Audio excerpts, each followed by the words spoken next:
Yo, Tuesday night, Dynasty Daddy trade show post. Lions eating the Ravens on Monday Night Football. What a game. I don't want to devote too much time to victory lapping my Detroit Lions taking down the Baltimore Ravens in Baltimore. But man, what a game and what a time to be alive. A weird week, man. A lot of defensive scores and unfortunate injuries, but I try not to get too sad about it because football is back, regardless of how bad my teams perform this week. Yeah, I'm glad I'm not alone because I will say this week I was like, okay, this is like the week where I'm going to start separating some of my teams of like, okay, I got some serious contenders here, or I'm kind of having some get right weeks, and good God, I mean, I think most of my teams just completely fell apart. So it was a weird week from a lot of scoring, a lot of those weird games where it just became it was like 28-3 after the first quarter, and then you're like, okay, what am I supposed to do with that? Like now you're gonna have like weird backups. Kirk Cousins came in. The Panthers somehow won by 30 Oh points in yeah, a that was shutout. I don't think we've done that since Cam Newton existed. So yeah, it's a weird week for sure. definitely. But yeah, and I think week 3, I will say we're gonna get into these trade questions, but I do think that week 3, I feel like it's a strong enough sample size to get a good feeling about what production will probably look like for a lot of players throughout the season. So you can kind of analyze not just your record, like obviously you'll have some 1-2, 2-1 teams. I mean, I've got a 1-2 team that is like third in points for, and it's like, all right, man, like this is just fantasy football. This is how it goes sometimes. But yeah, let's jump right in. I know we have one Discord. Shout out to Garbo. We'll hit that one. So let's get cranking. Let's start with Giulio, and I'm locked in. No accent there. Last week, I got a 27 first for Judy and Tracy. Ooh, I love that. First owner has Josh Allen, CMC, Henry Mason, Debo, McLaurin, Kittle, Hawk. Did I win, and how early could the pick be realistically? I do like that follow-up question. I will say shout out to myself. I did the classic. Shout out to myself. Out of a startup, I had traded for I have I think 3 firsts in the Bravo Daddy League. No, Alpha Daddy. I have 3 firsts or 2 firsts. Okay, I'm getting all mixed up. I think I have 2 firsts in the Alpha Daddy League, and I beat the manager whose first I have. That is like the best feeling in the world. Early in the season, when you have their first and beat them in a matchup, oof, nothing better. But enough about me. Do you like this deal? Obviously, the Tracy injury and the Scataboo breakout makes us feel a lot better. And the I think Judy has been pretty disappointing to start the season. I think this is just a W, but I can't give you a good feeling about staring down at Josh Allen, CMC, Henry, Mason. I guess probably the wide receiver room, with it being Debo, McLaurin, the only 2 names listed. Maybe it's a little rougher, but that's a tough three player start there. I mean, it's also 2027. So we're sitting here saying, okay, what's CMC's production? Not this year, but next year. What's Henry's production this year, next year? I think it's fine, but I mean, given the price that you got it for, I mean, you're taking that. I mean, if it's the 112, congrats, you got the 112. I mean, it's Judy and Tracy that you're giving up, so that's a great value there. Yeah, I think people sometimes get a little too focused on, oh, that's going to be a late first though, when making deals for players, and they like, oh, it's basically a second type of deal, where it's like, well, yeah, it's basically a second if that's the literal champion of the league, but they have to make the playoffs for that even to be, or make the finals for it to even be the 111, 112.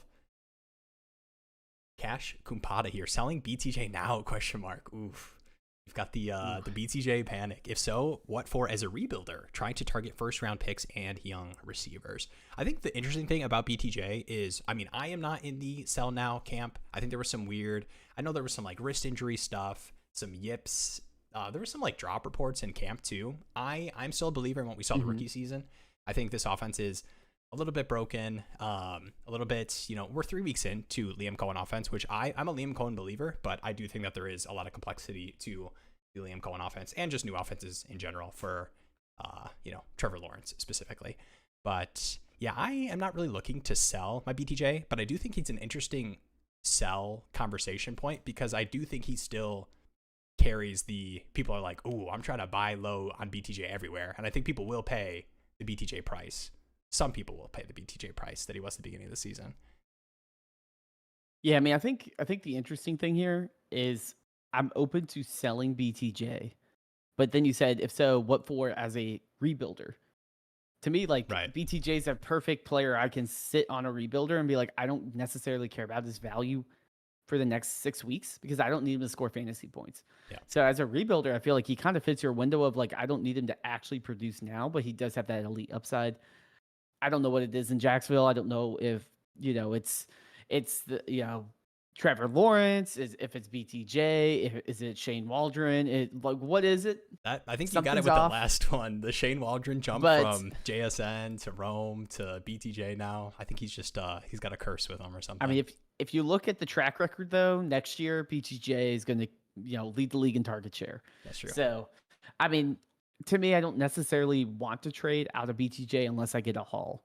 I was looking at a couple trades, so I'll just toss a couple over, see if this is a good price. Yeah. 227 first for BTJ. Yeah. As a rebuilder, is that enough for you? Yeah, I think that I think you put it. I like the way you put it with BTJ specifically. I think there's some rebuilding teams. Like I have Gibbs specifically on the Bravo Daddy League where I kind of did the, let's see if I can, I took like Judy and some of these receivers that went in kind of like the 10th, 11th, 12th range of the startups. And I was like, we'll see if the production is decent to start the season. And it was not there. And I was like, this team is not built. I had JJ McCarthy, QB2, no QB3. I'm like, all right, we need to rebuild. So I'm open to moving Gibbs. I think running backs are the type of position I'm more willing to move, like young elite ones as a rebuilding team, just because the production I think is going to be so strong and consistent at that point. But I think that's probably fair. But I agree. I'm not looking to move BTJ. You got another one on you? Would you do a Olave in a 27 first? Ooh, I am an Olave guy, and I really like the way the Saints offense is looking. Not production wise, but Olave over 27 first. I could see myself buying. That's Olave what you're saying. First. No, that's not what I'm saying. I think both deals are fair. Is what I'm saying, and I'm not looking to move BTJ. I assume you do Igbuka in the first because that also happened today. Igbuka straight up? Question mark. Yeah, I would do Igbuka in the first heartbeat. I do Igbuka in a second. Yeah.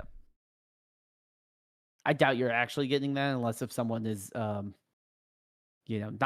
plugged into. Hey, I have BTJ. KeepTradeCut and Dynasty Daddy and all that.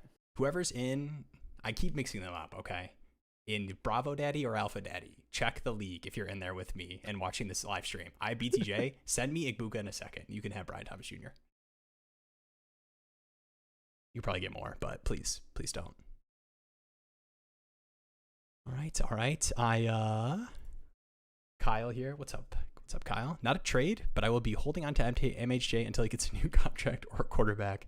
I don't care at all. Yeah, I think, have we entered I feel like you've been there, and I've been there as well, a little bit of like the just adjusting expectations for what Marv's ceiling is, and I think it's spike weeks, but I think the like lock it in wide receiver 1, he's CeeDee Jr. but younger, is just, I don't think it's in the cards with Arizona and Kyler, and I think Marv a little bit too. Yeah, I think where we look at the Jacksonville Jaguars, and I feel more confident that it's more of a Waldron thing and then probably a little bit of just a Trevor Lawrence thing. With the Cardinals, I think it's kind of just everyone. I think everyone holds a decent amount of blame here. Like Marvin Harrison Jr. hasn't been needs what to hold he was. Some blame too. Yeah, well, positive blame, and that he's taken up all the. It's hard to outbeat a elite tight end like that. And then you also have the offense is just an odd scheme, right? It's like very run the ball, like outside the numbers, weird passes, and it just doesn't really fit with Marvin Harrison Jr. And I was hoping they would kind of utilize him more like Hopkins when Hopkins was on the Cardinals, but that's not really how, without Kingsbury there, that's not how they run their offense. And unfortunately, I just don't think anyone in that offense is going to put up those elite numbers without the scheme really changing. So that would also be what I would be holding on hope for, is like, hey, like once this offense changes a scheme or something, hopefully it can get into a good rhythm. Cardinals are 2-1. I don't feel super confident that they're like a team that is going to make the playoffs. And I imagine if they don't make the playoffs, then they might be looking at, an offensive change. Yeah. I'm going to hit this one because this probably should have been a talking point news blurb at the beginning of the stream. because this is a neighbors related question. And we got the reports today that Jackson Dart is going to be getting his first start for the Giants. That's true. Breaking news. This next week. What is up, Dakota? I'm a big contender this year. I love that. I love the big. Is it worth trading JSN? And we don't get the pick here. I see and a 27 for neighbors who is better rest of season. Yeah, are you moving JSN and a first for neighbors? I don't know if I'm doing that, especially if I'm focused specifically on this season. You're getting a rookie quarterback, and I love neighbors, but I think we all saw what can happen to this Giants offense, and we've got a rookie quarterback, and I like Dart, but yeah. I mean, JSN just owns so much of that offense, in terms of like target share and usage. That you're just paying for the name premium. JSN has a 40% target share right now. I don't really want to trade a guy that has had 29 targets in 3 weeks and is 23 or whatever. What if it was a second? It is a first. It is a first. Yeah. I mean, I'd be more open to a second, I think. I think the second, Sorry, I was just gonna say, I think the second for sure, just from the standpoint of both of these guys have like like 3 dud weeks in a row. I think you're getting more for neighbors than JSN, just with the sample size. Neighbors is definitely the sexy one. Yeah. Thanks for reaffirming. Yeah, I think, especially when you're talking about it with this year in mind specifically, I think like seeing this production from the first 3 starts for this new Sam Darnold led Seattle offense, I think it's hard to move off of that for this season specifically. Oof. I see go for CeeDee or JJ if you're contending. I know it's kind of tough, man. You got the CeeDee injury right now. And then I'm going to switch it over. I'm going to keep it on this screen here. We've got the stats pulled up. You're looking at the JSN numbers, and I don't want to be too focused. We are Dynasty Daddy, Dynasty channel for sure. But man, I'm about to switch over to the Justin Jefferson page. I want you to look at these JSN numbers. I wish that these were Justin Jefferson numbers, and they should be Justin Jefferson numbers. But man, it's been a tough start to the season. We got the 5 for 75 from Wentz, and it was a weird game too. So I think we could see some like solid JJ production with Wentz, and we're seeing some weird. I don't know if you saw like the Kevin O'Connell responses to some of these questions about JJ McCarthy. Now, injury stuff is always weird whenever it's brought up in these press conferences. Like, oh, is right when he's ready, is he going to come back? We know what the reporters are trying to do with these questions after Wentz has that kind of win against the Bengals, but very non-committal of like, no, if he's, healthy the day before, we're not just going to throw him out there. A little, political response a little bit, but some weird buzz. But I still think when JJ's healthy, he's going to get the reins, unless we see a Carson Wentz renaissance a la Sam Darnold, which I don't know if I'd expect even after that win. I mean, in a weird way, I feel like if Wentz plays the rest of the year, it's probably better for JJ as a fantasy player this year, at least for like the first half of the season, because JJ McCarthy just is really young and really underdeveloped, which is fine. That's what we expected when they drafted him. Yeah. It's similar to the Anthony Richardson thing of like they expected him to be young and raw and need to develop. So I mean, I'd be more concerned if it was just JJ McCarthy the whole year and like we didn't. It was like week 8, we didn't see any sort of progression in terms of him being able to give the ball to Justin Jefferson. But yeah, I mean he's someone that to me I think he's going to finish like probably the lowest he's ever finished in terms of a fantasy season. I'll hit you with the Justin Jefferson trade here. This is the trade of the studs that are underperforming right now. This is the 2026 101. This is a terrible team's first round. Already locked in. Yeah. I've got some of those, so I'm not even going to call this out as phony because I have some of those that I see across my leagues. 26 101 and Lad Makanki for Justin Jefferson. 10-man, half PPR, 2 quarterback, 2 running back, 2 wide receiver, 3 flex. So this is a start 9? Quick math, 9. Start 9. So very shallow. 9, super shallow, half PPR. You are getting, oh man, this is like a pretty good kind of consolidation conversation. I think it's pretty fair. I think it's pretty fair. I might take I am a Lad believer. I do like the pass rate that we're seeing. I do think that QJ's a legit guy. I think the Keenan Allen stuff. I think Lad's going to be disappointing compared to like where he went in drafts, like redrafts and underdog this season. But I think the slot rate stuff is still pretty strong. You know, I think you'd expect it to be like a lot worse with the Keenan breakout. But yeah, I'm probably taking the Lad and the 101.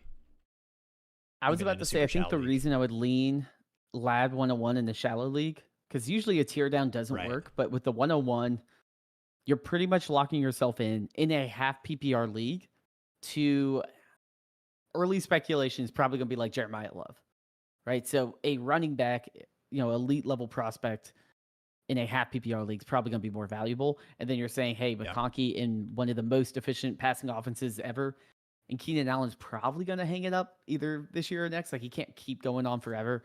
So to me, like, I mean, Keenan Allen gets injured, Makanki's all of a sudden just taking over Keenan Allen's usage.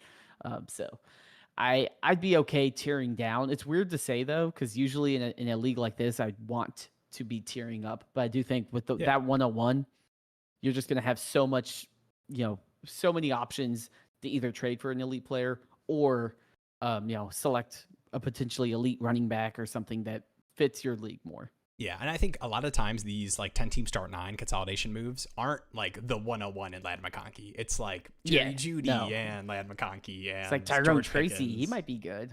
Yeah. Like, I don't ever want to start that guy in a 10-team start 9. Ooh, Fenny Whopper here. What is up? We've got I was about to say. Super chat. Appreciate it. Low key. Have a JSN trade I need an opinion on. Yeah, let us know. I think, this is it right here, I believe. Up here? Yeah, so I'm going to keep Golden one. Yeah, I have a deal I need an opinion on. I trade Golden, a 26 first. I'm going to switch over here. This is the full cam. Super chat gets the full cam focus. I have a deal I need an opinion on. I trade Golden, 26 first. Trade Kenneth Walker for it. Team is one of 2 3-0 teams right now. And 27 first, my own for JSN, 26 second, and 27 third. All right, let me understand those parentheses real quick. So the trade Kenneth Walker for it part, is that just like how he got the 26 first, do you think? Yeah, I think so. Team is 1 of 2 3-0 teams right now. Okay, so the 26 first is a 3-0 team that now has Kenneth Walker, I think is what he's trying to communicate. Okay, I got it. I got there. So I trade Golden and a 3-0 26 first and a 27 first, getting his own back for JSN, a second and a third. Ooh.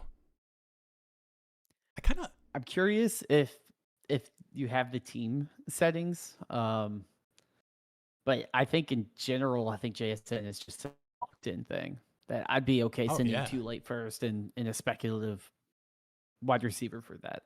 Yeah. The thing with, and forgot to do this at the top of the video. We talk about Golden in a video dropping tomorrow. It is not live right now, but the rookie panic tier list, Jeremy and I sat down for 35 minutes. 35 minutes breaking down all the rookies. And if we are full panicked, slightly panicked, if they are as expected, no panic, or if they are studs, like Ibuka, spoiler alerts. But we break that down in the video dropping tomorrow. Definitely check it out. And we talk about Matthew Golden, and I'll give a little... That's a big spoiler. Yeah, I'll give a little look ahead. I think it is it's very hard with rookies. Like 3 weeks into the season, I think we want to do the exponential thing with, we saw like increased production, we saw, you know, better game that we've seen from Golden. He's definitely had some close misses. I like Golden, but I think his role isn't necessarily like he is going to be stepping up into this 9-10 target guy like we're seeing JSN do right now. And it's basically, yeah, I mean, it's the 26 first is a 3-0 team, and you're getting your own 27 first back. So, you know, if that 26 first was like, oh, this team's, you know, 0-3, terrible, that might be the 101. Like, it's a different conversation. No, he's sending his 27 as well. Okay. All right. It's not, man, it's 2 first. It's not even later than that. Okay. Golden and 2 first for JSN, second and a third. Yeah, I still like it. I think JSN, I think trading away your own. I think JSN is locked in. If you like the production, yeah, you know, you like the production for a couple seasons. When I'm moving my own future first, for sure, like into 27, like I need that to be a player that I know is going to be like solid contending piece for me for, you know, multiple seasons. And I think we feel strongly about JSN doing that.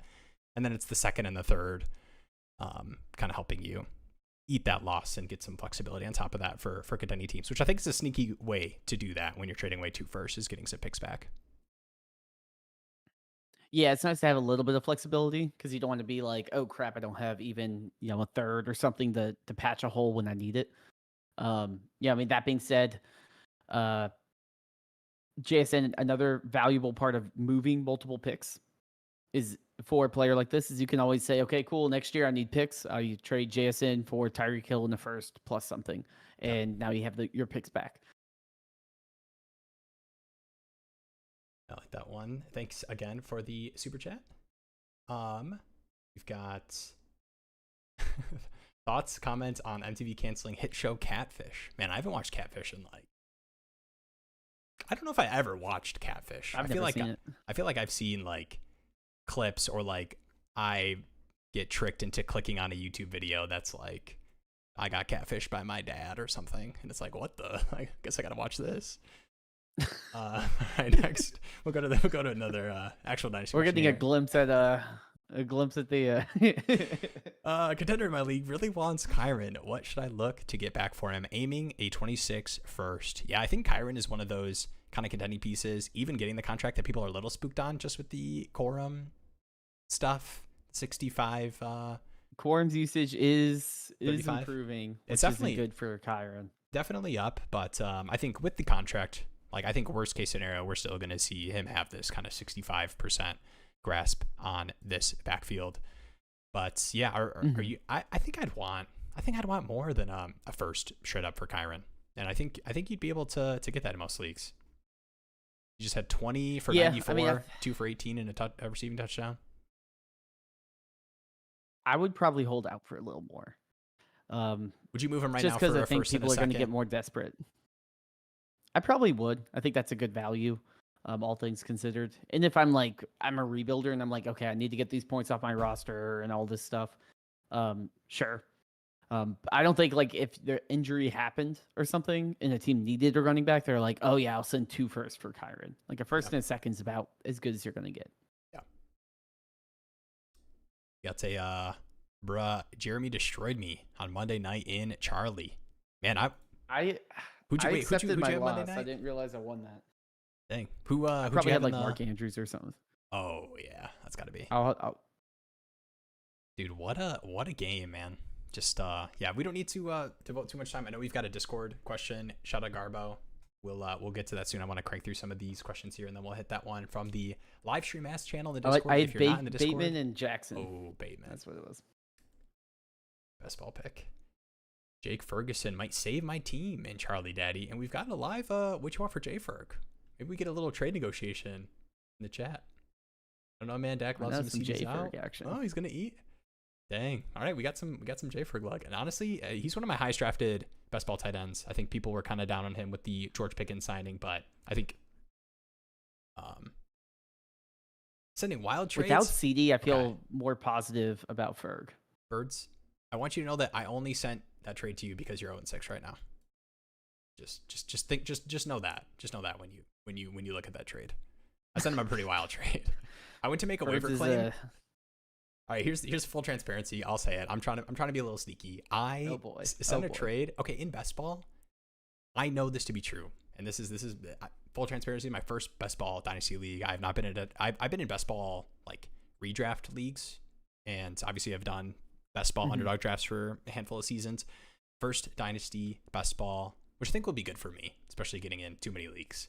But man, it is brutal to have like 5 players who have value but are either on IR or out, like guys like Jaden Reed and Will Shipley. Like I don't want to drop these guys. Like these guys I think are like legit, could be good players in best ball. And so I went to I said Will Shipley. I said which team is 0-6 and sent a bunch of hurt players for non-hurt players. So let me know your thoughts. I will say I've never done a dynasty best ball either, and I'm feeling like a genius so far. 6-0. I think am I 4-2? Do you got it pulled up right now? It might be my best team right now. I will say it's the league I check the least, unfortunately. I mean, it's best ball, so it kind of makes sense. I guess it's not that unfortunate. But dude, Sleeper, can we get some best ball support on desktop? What are we doing, man? I click on the Charlie Daddy League and it's like nothing to see. All here. you see is the chat. Yeah, it's crazy. I'm like, it's the same view. It's the same Yeah. UI. Like I don't need to set a lineup. You know what? It's got to be that they don't have it set up to where it can like lock the roster across leagues or something, and so they don't want you to be able to like move around and mess with like how they calculate it all. I don't know. I'll tag. I'm okay with them. I'm okay with them not investing in their desktop because the phone app moves so slow, and since they just ignore the desktop, it moves so much faster. So I always set my lineups and do trades and everything through desktop. So do not update it with all the pick'ems and the social media feeds. Like I just need to be able to set my lineup. Fantasy basketball is back, so we'll see how the app's moving. Yeah, what's up, Dominic? We've got Will's dusting off the channel. Yeah. Wonder if you guys happen to see the fantasy points data about Puka and JSN averaging over 4 yards per route run. What would you be willing to move to acquire one of them? Yeah, I mean, JSN is an interesting conversation because it's, 3-game sample size, new offense, absolutely smashing. I think Puka, I feel confident, and I know there's been some conversations, and I saw you talking with, shout out to Shane, about Puka Dynasty wide receiver 1. And, man, I kind of want to switch over and do it right now. This is with 1 rushing touchdown. But, man, these numbers are... He had like a 40-yard rushing touchdown or something. Puka he's that dude, man. Let me tell you. Just a walking 20 PPR point wide receiver. And I don't know, I'm not a big DFS guy. I'm kind of dipping my toes a little bit. But Puka, to me, and I don't do these like sims where I'm making like 100 lineups. I'll like make 1 or 2 for the weekend. But every time I make a lineup, if Puka isn't like, $1,000 more than every other wide receiver, he's just making it to my lineup. He's just a walking, 8 for 90, 9 for 100. Yeah. Like, as long as Stafford's there. How much fear do you have with the like Stafford McVay stuff? Like if they both, let's say end of the season, Puka smashes for the rest of the year. Stafford goes, I've had a great run. Love you guys. I'm retiring. McVay goes, yeah, it's tough. After Donald retired, I considered it. Now that Stafford retires, I'm retiring too. If that happened, whole new quarterback, whole new coach, offensive situation, feelings. That's like they press the big red button. Yeah. What do you think the vibes are on Puka? Do you think? Because I think at the end of the season, he just with the production that we'll see, and we know that Dynasty is very tied. Dynasty value is very tied to production. Like he will creep up behind. Especially if Chase is disappointing. Jefferson, I'm sure we'll see a lot of JJ for Puka, Chase for Puka. And I wouldn't even give too much flack to those deals. Do you think he would fall kind of back down to where he was going in startups with that happening? Or do you think he would fall even further? I mean, I think he'd probably stay around where he's valued, but I don't know if the upside would be there as much. Because when you have Stafford, who's an incredibly efficient passer, and you have McVay, who loves to just focus on, I have a stud player. I'm just going to give them the ball as many times as I can. The consolidation when you have for McVay offense is crazy. Yeah. Like it goes back to like Robert Woods and Cooper Kupp and yeah. Mm-hmm. But even you saw it with like Goff back then, and obviously Goff has developed more now. But when Goff was there early, like Kupp was good, but Kupp wasn't like putting up Puka level production in terms of how many targets, the efficiency. So I don't know, man. I think he's near where he would be because I don't know if he could ever get past the amount of contact he takes as well and the injuries that he's had, and including that was the reason why he slid in the draft. Is that it was like, oh, he's an amazing wide receiver, always injured, and I just feel like he's someone that is harder for people to be like, I'm going to take a first round dynasty pick on because they just are like, what happens when he's injured? Now, that being said, injuries are just freak things. I mean, who would have thought CeeDee Lamb would hurt himself because they decided to use him as a running back? Like, I don't know. Like, things happen like that. It doesn't mean they're injury prone all the time, but it does feel like Puka takes some pretty crazy contact on a lot of his catches that a lot of the other elite guys don't get put into that situation as much. Yeah, as a contending team to answer this question more specifically for Puka, I am very much willing to pay JJ Chase prices for Puka if I have the war ammo chest to do that. The multiple first and whatever interesting young player Josh Downs type beat. All right, we've got a failed contender here. 12 by 10. Sorry, I'm doing the switching between the stat screen. I'm trying to be on top of the. Ooh, yeah, that's tough. I don't know, man. Week 3. No, you're killing it. You're killing it. Thanks, man. Matt here, failed contender, 12 by 10. Superflex PPR, full point 10 in premium. Burrow, I mean, that's a big part of it. Caleb, Hampton, JJ, BTJ, Rice, Higgins, Smitty, Pitts, Andrews. Man, I don't want to like give up too strong, but yeah, I mean, if you don't have a second quarterback and you're not finding a way to move Burrow to turn this contender into something, I get it. Would you trade Hampton and a third for a 26 first and a 27 first? 2 firsts for Hampton and a third.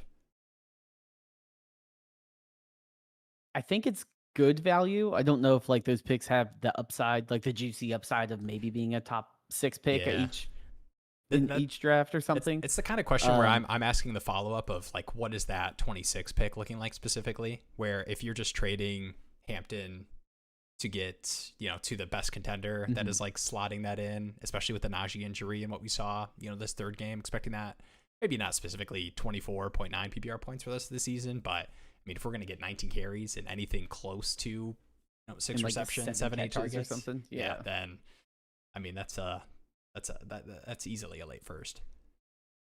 I feel like Hampton to me is a piece that I would want to keep on a failed rebuilder or contender.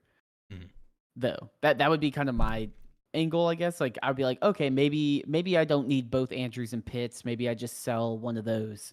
Try to sell Andrews after a good week and at least build some future draft capital.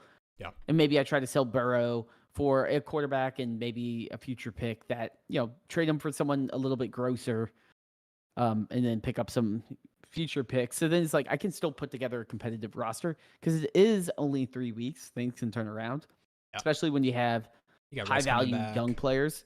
Yeah. Rice, JJ, Hampton, BTJ, Caleb, even who's putting up top 5 fantasy production. And they definitely double down with the Ben Johnson.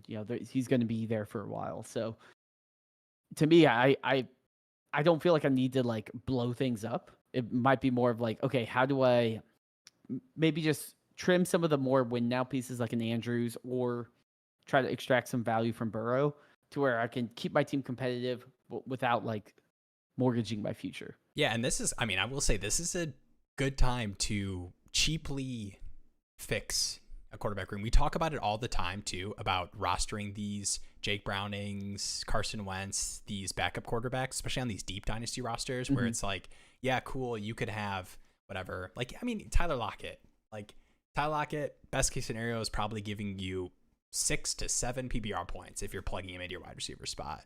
And that is probably even the higher end of roster clogger wide receivers. Like I've seen way worse at the end of benches. So when those are just backup quarterbacks, like you can find your way and luck into having Joe Flacco's and Carson Wentz's and Marcus Mariota's for a week. So to me, I would try to cheaply buy Jake Browning on this team and just say, F it. We've got Hampton, JJ, BTJ. I'm expecting the bounce back. We got, I can play Hampton, the Carson Wentz JJ stack that's going to carry you. Right. But to me, we just did this. I've got a team that's like not great, but we're good enough. Me and my co-manager pushing for the playoffs, and we just traded. This is probably going to be. I'm probably going to get some flack for this one, but we have Sam LaPorta, and we just traded Aronde Gaston for 2/3 and Joe Flacco. And we really could use the quarterback help over the next 2 to 3 weeks. So, I think 2/3 for Joe Flacco. No, we traded Gaston for 2/3 and Joe Flacco. Oh, okay, yeah, okay. 0.5 10 in premium. We've got Sam LaPorta and Mason Taylor. It was kind of even if we get the hit with Gaston, and I do like him as a prospect and like the wide receiver stuff, but my worry is he's not a good enough blocker to. I think he might get Kyle Pitts in this offense, but we're seeing the Kyle Pitts bounce back. There's also just so many mouths to feed. I mean, we didn't think when looking at that offense, Keenan Allen, and Lab Makanki is looking like like Jalen Coker. Like it's like, oh, what happened to him? Like where is he? Like get out there, do something. Like he needs a bigger role. But when you got Keenan and QJ turning back the clock, it's I don't know how much production can go around. I'm going to do a quick Becca related question, Jeremy. She just said hi here. Uh-oh.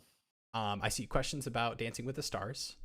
Sounds like Robert Ehrman killed it. Does Becca show you Dancing with the Stars clips the same way that I show my wife Detroit Lions football clips, like Amon-Ra shaking his you-know-what on screen with that key first down at the beginning of the game and him screaming, and what I can only assume is a three-figure fine for what he yelled at the camera. Honestly, she doesn't show me a ton of clips, but I did watch the first 45 minutes or so of it before coming down. Like, Okay. we'll have it on. Oh, nice. And she'll let me know if someone's like, frustrating her. If she's like, if I you hate should be this rooting person, for them, or or she's not. like, yeah, like who, like I think she said she entered like a pool or something, like a survivor pool or something for Fantasy Dancing with the Stars. Stars. At work. Yeah, so she's like, I submitted my picks today, and I'm like, okay. Hey, let's go. I got to get in one of those. Best ball Dancing with the Stars. All right, AJ Lee. Best ball. 12-team Superflex. We got a rebuilding team. Oof. Moving Puka on a rebuilding team. This is going to make me sad, but I'll try to give you a good analysis. Should I move Puka for a mid, late 26 and 27 first, plus Luther Burden? Worried about Puka's aggressive playstyle and Stafford's age. Thoughts? Man, this is a dream. Honestly, I talked about moving for JJ Chase prices. Burden and 2 firsts is, I'm licking my lips, especially if those are their firsts. If you're saying mid to late and I'm giving this mid to late first team Puka Nacua, I don't know, man. I feel like I would want, I don't know, would you want better pick return or a different player than Burden? Burden's just hard because like Burden could be good, but it's also Puka. And if both of these picks don't have exciting upside, it's hard for me to sit here and be like, yes, like you want to do this. Yeah. That being said, I don't know how much more value can necessarily be added. That's fair. Yeah, I think 3 firsts for like Puka I feel like feels, this is good value. Yeah, you're pushing 3 firsts here. Probably And 2 I will firsts say, and a second, early second type of feeling. I will say too, it kind of depends on how deep of a rebuild this is. Because Puka, if you're like a bad team, but not like a terrible team, like Puka might be just like, okay, cool. Like he's a piece that you can expect to be relevant for 3 years or so. Yeah, I know there's some But teams that if go your team 1 is and 2 literally, and, yeah, but it's like if it's Puka and wide receiver 2 Darnell Mooney, then it's like, okay, like maybe you do just need to take more shots on other players. Can we trade out the wide receiver 2? Come on, okay, I'm kind of a Darnell Mooney believer. I'm not a Michael Penix believer, but wide receiver 2 cut too close to you. Jerry Judy. I think those are in the same ballpark. I just wanted the Darnell Mooney hate to go. Yeah, I mean, away. I think if you have a upside, like a player that, like a pick that had an upside of like a top 4 pick in 27 or 26, then it'd be more, okay, I could swallow this. Otherwise, I'm probably just going to ride. Puka's going to put up a historic season this year, and we're just going to all be like, wow, like you have the best wide receiver in the league. Like, why would you trade him away type deal? Yeah. Or I would go. I probably need a little bit more. Yeah. I mean, and I like Burden, but I'd almost rather, if I'm going to like really, really bite the bullet of moving a Puka, like I get it if you want to make the Burden bet. To me, I'd almost rather just add on whatever else contending type piece I have to turn that into 3 firsts if I could. If I'm moving Puka already. Yeah. And I'm just committing fully to the tank. All right, give me 3 firsts. You can have Puka and whatever, Mark Andrews or something. Yeah, what's up, Dave? What are you guys thinking about Loveland and his value? Keep, trade, hold. Man, these keep, trade, holds, tough. I will say, Dave, I would recommend checking out the rookie panic tier list. We do talk about Loveland. I will say it was a weird game to like start to see and feel the breakout in the first quarter of that Cowboys game. Not full breakout, but obviously it looked like we were going to see increased usage. We saw that with Luther Burden a little bit in terms of like package stuff. To me, I don't know if you are getting close to rookie draft prices for Loveland right now. I think he just has to be a hold and just hope that the plan for Ben Johnson was always, we've got Cole Kmet, we've got Roma Dunze, DJ Moore, come middle end of the season, we're going to start incorporating these rookies more. Yeah, I mean, I think Loveland, unfortunately, I think is going to be like a multi-year project if he's going to hit, just because there is so much development that needs to happen on the Caleb Williams side. Ben Johnson still needs to get over the growing pains of just being a first-time head coach and installing a new offense on a team that doesn't have all the talent. And then you also just have so many players that can earn targets that are all really good players. I mean, I think if you could take any of the wide receivers on the Bears and put them on, I'm trying to think of a team. Like, I mean, you put them on the Browns, they're wide receiver 1. So, like, they have a ton of talented players on that Bears team. Go on. And then you're at. Sorry. Okay. The fan and truthers. But then you also add in, Komet's not like ethered as well. Yeah. So that's fair. I think what you want this team to eventually become like the Chargers, where it's just insane passing efficiency and they're throwing the ball 50 times a game. Yeah. But I doubt we'll see that this year. So what is maybe we should do the contending thing, because I think I don't think you're getting a first straight up for Colson Loveland at this point. Like, I don't think you're getting that price, so I think you have to hold regardless. But what is the type of contending piece, if you were like kind of banking on Colson Loveland being a part of your tight end premium contending, that you would move for? Would it be like a second and like a second in Davante Adams, a third in Davante Adams for Loveland on a contending team, if you feel like you wasted that pick? Are you getting a second? I don't know if you're getting this. I moved to a third after that. I think like a third in Davante Adams or like Tyreek Hill or something. Like, you could probably get that. I think maybe if like Keenan Allen in a second, if people are still like, okay, this dude's 33 years old and usually gets hurt, that might be an option that you have. Yeah. Someone like Javonte Williams, you could get a little plus on top of that. Jawan clears. Can't argue with that, man. Guys, if you are not on board, the Saints offense is bad fun. It's fun bad, okay? What's up, J Dabs here, competing out of a rebuild, but 1-2 with most points for. Oof, that's brutal, man. I was complaining about being 1-2 with like the third most points for. That's brutal. Can trade JCM, C-Rod, Downs for a 27 first plus AR. Worth the value or hold the depth to compete. Man, I feel like JCM, C-Rod, and Downs for 27 first and Anthony Richardson. It's a lot less fun with what we've seen from Daniel Jones at the start of the season. But, man, with the most points for is Caleb, May, Judkins, ETN, Scat, Amon-Ra, Rome, McBuka, Olave. Yeah, you don't really... This doesn't feel like a team where you need the like Downs bet. Like on these kind of teams where I feel like I'm pretty deep at receiver, I do like turning players like Downs into firsts. Is JCM Downs too much for you? I think I'm probably doing it. I mean, if I feel like my team is strong enough. Even if it's a late first. Yeah, I mean, I'm okay taking like a 15% haircut if I'm getting a first, because I'm not giving up a player that I feel so strongly on. Yeah, like Downs, I think there's more worry for both. Not of really these guys. relevant. Yeah, and JCM had like all of a sudden C-Rod comes in and is running the ball 11 times. You're like, wait, he was a healthy scratch and now he's touching the ball more than JCM. Like, what's going on here? Like, I don't necessarily want to play hot potato of figuring out which one's going to touch the ball more. So for me, it's like, cool. I get a first. I also get AR, who is just, like any other backup quarterback at this point, but still, like, Colts are a good team. He could certainly come in and run the ball, do 2 tush pushes, and make a week. So, yeah, I'd probably just take the pick and figure out how to make up any sort of production elsewhere. Oh, man. This is brutal. Are we buying Chase Brown? A guy in my one league put him on the block. I feel like I have to make a public apology. I made my co-manager.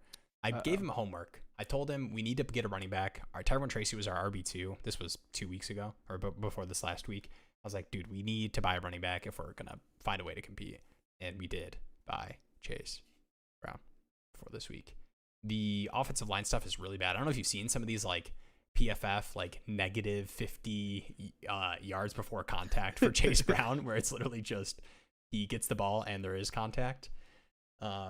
I still am a believer that we can PPR scam our way into Chase Brown, just PPR scam and just workload. I think Samaje Perine sounds like he's going to be back. He doesn't need surgery for this thumb injury, but wouldn't surprise me at all if the rest of the season. I guess we have to look at this sad Chase Brown screen of elite usage with no fantasy production. But I do think Minnesota is a very tough first matchup for Jake Brown. So I think a lot of people are kind of victory lapping the anti Jake Browning stuff. Yeah, I think it's also just a lot for a quarterback that hasn't played an NFL snap in a while to get thrown into the Vikings defense and then instantly fall behind the 8 ball in terms of, we got to try to come out of a hole and it's like 30-0 or something. Yeah. You're like, oh, this game's over.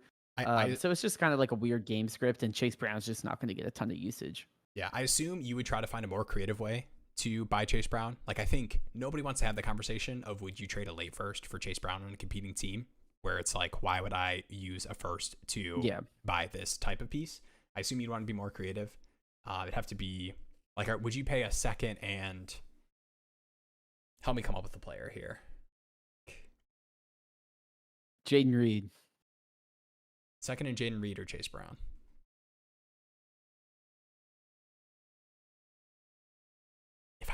It's like Downs in a second. I'm trying not to be a bag holder, Chase Brown bag holder. So I'm kind of like patiently waiting for you to respond to your own trade question that you put forth for me. I think that those are the types of deals I try to do. I wouldn't send the first. Let's go. And honestly, Ray Roos got my back. Honestly, I probably would lean like if I'm like if they're trying to get a first out of me or something significant, I'd probably be like, okay, I can go grosser and probably get more points. I can go buy a Pollard. I can go buy a Javonte. I can go buy a DeAndre Swift. Like, someone like that is going to give me the same amount of points and not get hit 10 yards behind the line of scrimmage every play. Yeah. We should have listened to Christopher, man. We should have Javonte Williams and Jalen Warren on all our rosters.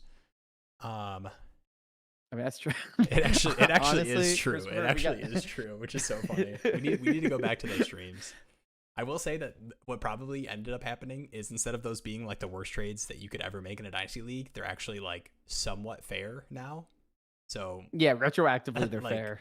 Which is like I think we're both wrong. But I think are more wrong. So I'll eat it, Christopher.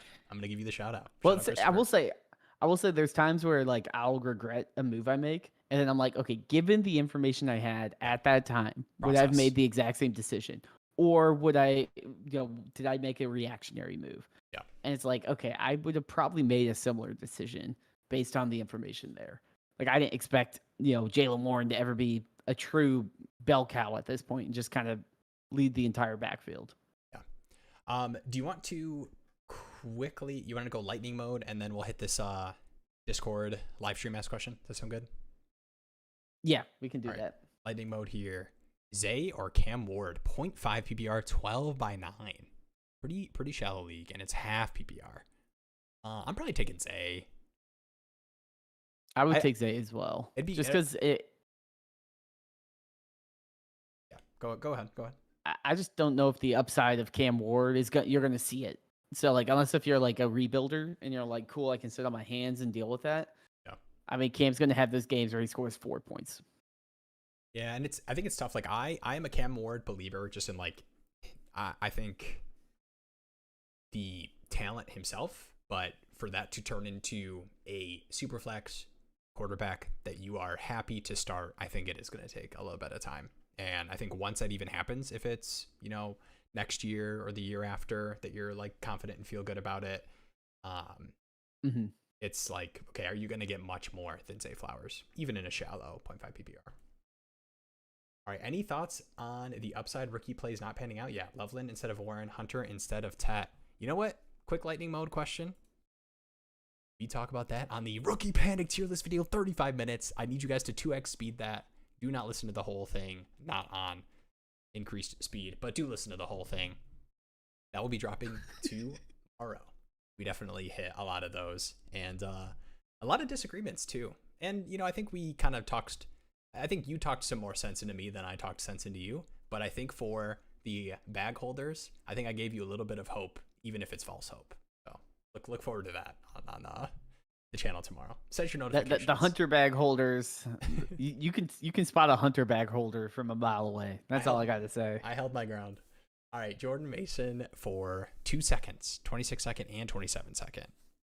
These questions are always interesting to me because to me it's always like, what can you do with the seconds? But I'm probably cashing out for the 2 seconds. Yeah, I would cash out. I mean, Aaron Jones has got a hammy, but he'll be back in 4 weeks, 3 weeks, because they also have a bye. I think week 6. Yeah. So he's not. And also on top of that, you're not going to have the Vikings being up by 100 points against a terrible defense. It's a dream just have Jordan Mason for Jordan Mason. Yeah, exactly. Cash out. Oh, is this related to my 100 bags are heavy cash out? My daddy visionary. You know what? I'm gonna give you the title. Honestly, I don't know if we should hand out the daddy visionary titles based off of people's Javonte Williams, Jalen Warren bets, but if anyone's gonna get it, it's definitely you. Gotta hop off for dinner. Thanks for the feedback, boys. Hey, appreciate that. Let us know in the comments if you ever come back and watch the rest of the stream. What'd you have for dinner? I'm trading Xavier Worthy whether he likes it or not. All right, I like that. All right, Dabadoobie. Why don't you wait like 1 week? Wait 1 week, and then it's like, oh, he's about to come back. But I might say, Christopher's been right. That's true. Yeah, shut your mouth, Jeremy. I've been wrong. Christopher's been 2 steps ahead, literally. Let the daddy visionary trading a first-round pick for Jalen Warren. Dabadoobie here. 12 teams who flex traded Penix and a 23rd last week after QB injuries hit for Marv and a 27-second. Thoughts? Yeah, I like that. I think I like it. I don't love it, but I do like it. I'm a little concerned about the Falcons as a whole. Like, not to toot my own horn here, Panthers fan. We were looking like the worst team, and then I don't think our team looked that good. But I mean, you just drop we dropped a 30 burger on them. It's been a long time since it's been that way. So I think the last time it was that way, it was like the 15-1 season where the Cam Newton and the squad was taking pictures on the sideline while the game was going on. So there's just kind of a weird stink on Penix. I don't know if he's going to be like a above replacement level type of fantasy producing quarterback. So Marvin a second. I mean, I'm fine taking that bet. All right.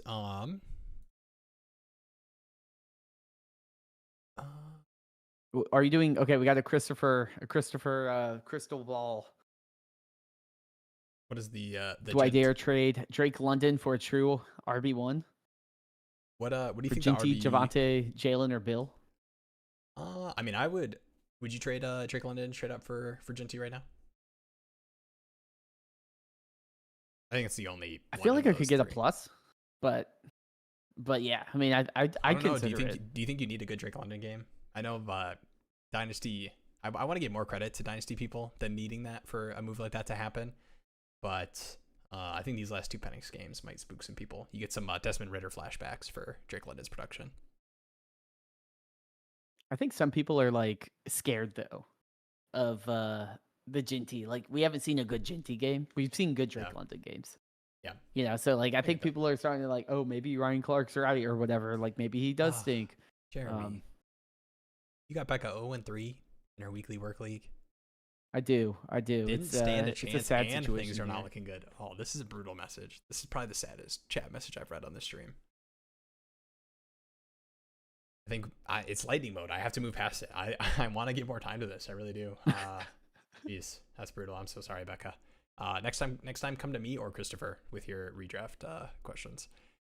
2K. Yeah, that's one of my bad teams. AJ Brown and Tootin or Tyreek and Scat full PPR. And I see another Scat question. Oh yeah, it's down here. AJ Brown and Tootin or Tyreek and Scat. Okay, so the short term run out feels much better for Scat. And I think you could argue, Mhm. I don't know. I feel like AJ Brown and Tyreek feel similar-ish to me in terms of like short-term run out, and I feel like you feel better about AJ Brown just in terms of which one of these guys is more likely to retire at the end of the season and be a kick streamer. So I'm probably taking the AJ Brown toot inside, even though I get the vibes I agree. I down. think you just pay up for the premium Yeah. of AJ Brown. And AJ Brown had a good week last week. He still has good target share. It's just like we need the and like the Eagles take a couple weeks to usually they're kind of like the Bengals, right? It takes a couple weeks for their offense to gel. Last year they were a little bit slow.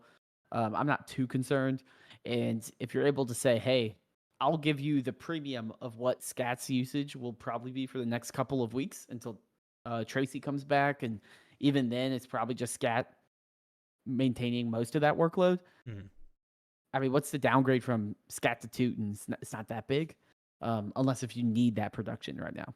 So I think being able to turn that extra little production off Scat into a upgrade off Tyreek to a 3-year younger wide receiver in one of the best offenses in the league. I think that is a decent move there. All right, don't worry. I think we'll be able to hit this one pretty quick, so I'm not too worried about continuing the lightning mode. But I'm gonna head over to the Garbo question. I've got his league pulled up right here. Garbo question. And I've got the question here. So this is looking for some advice.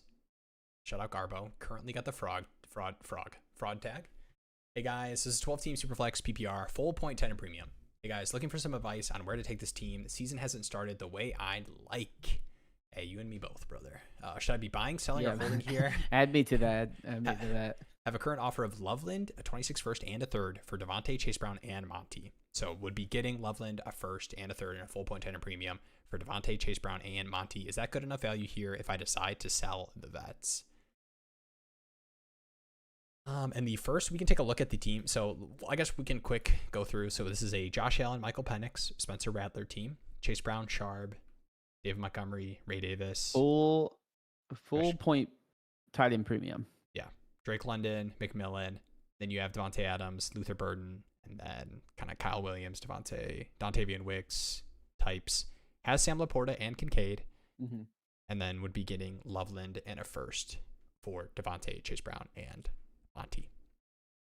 So 1 and 2 to start, and I do have the team pulled up. So it would be this team right here. So this team has Jalen Hurts, Jordan Love, Justin Fields, Hampton, Scat, Mason, Zay, Jacoby, Juwan Jennings, Keenan Allen, Tyler Warren. Also has Loveland. So I think this first, it's a frisky team, and they did start 1 and 2, but this feels like a pretty strong team to me, especially with the run out you're going to get for Scataboo, Mason, and Hampton. I think this team probably saw like the next 3 to 4 weeks for those players and is like, let's do it. Let me move this first to go in. I will say I'm not the biggest fan necessarily of getting Loveland back when you already have a pretty consolidated tight end room to begin with. Yeah.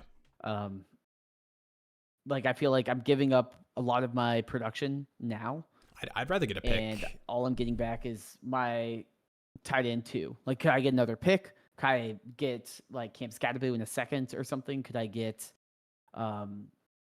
get crazy with it and try to go for like a Hampton, or like a Zay or someone that like I can plug in a younger player at one of the positions I'm trading away, while maintaining picks. And I don't know how many flex spots you have, so you do have 3 flexes. So in theory, Loveland could eventually be a flex option even with LaPorta. But I feel like with LaPorta, Kincaid. Yeah, I'm like with LaPorta, Kincaid. I'm like still like how many times do I want to be flexing tight ends? Like there's still you need to have a ton of production, and Loveland just doesn't have that. And I'd like to still try to be competitive with a 1 and 2 roster because you can win next. You could score second highest in the league next week, be 2 and 2, and be feeling much better about your team. So I don't necessarily want to say blow it up. But if you are able to extract some value for these older guys from a team that wants to go in, if you can keep that window open, I don't blame you for doing something like that. Yeah, it's tough because you look at this team and it does feel like a move would need to be made for this team to like you feel good about making a push for the playoffs. Like you're having to start 1 of Charbonnet or 2 of Charbonnet, Ray Davis, take Bigsby, Will Shipley. And then wide receiver wise, like even if you weren't starting one of those running backs, it's like Luther Burden you don't feel good about all the way down this list. Like you're plugging in Wicks to Mario Douglas. So yeah, I agree. Yeah, but I feel like if I make a trade like this, get a first or 2 firsts or something crazy, and then like take some seconds, buy a DeAndre Swift, buy a Pollard, round at the bottom of the room, and say, cause I just sit here and say like, can I move Michael Penix for like a running back, and then just be like, hey, Rattler's going to probably score similarly to Penix at this point. I'll just live with that because I don't know. Like to me, I have Josh Allen. I feel like I should be able to field a competitive roster. Yeah. So I was peeking at the other teams and I saw this 3-0 rebuilding team. And it's JT, CMC, Jalen Warren. It's got a lot of the young receivers that are just smashing, like QJ, Keon. Well, Keon's had a rough couple of weeks, but Harold Fannin. That's funny. But yeah, I agree. I think you could find a way to cheaply still contend while hopefully getting picks. So yeah, I agree. Instead of trying to get Loveland back when you already have LaPorta, I'd probably rather get a pick for flexibility. Because or someone that could still produce but has a long-term window. Yeah. All right. Let's see. I think we have 2 more in the thing, but we can. I don't want to make sure. Okay. Yeah, we'll go. Don't ignore the chat. We'll go double lightning mode.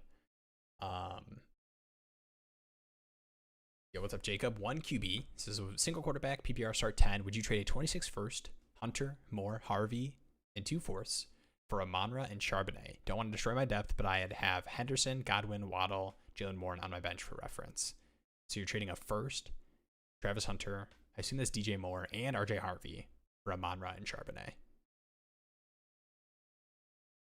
Okay, I will say you're a Lions fan. That's true. We've been talking a lot about Puka being wide receiver 1.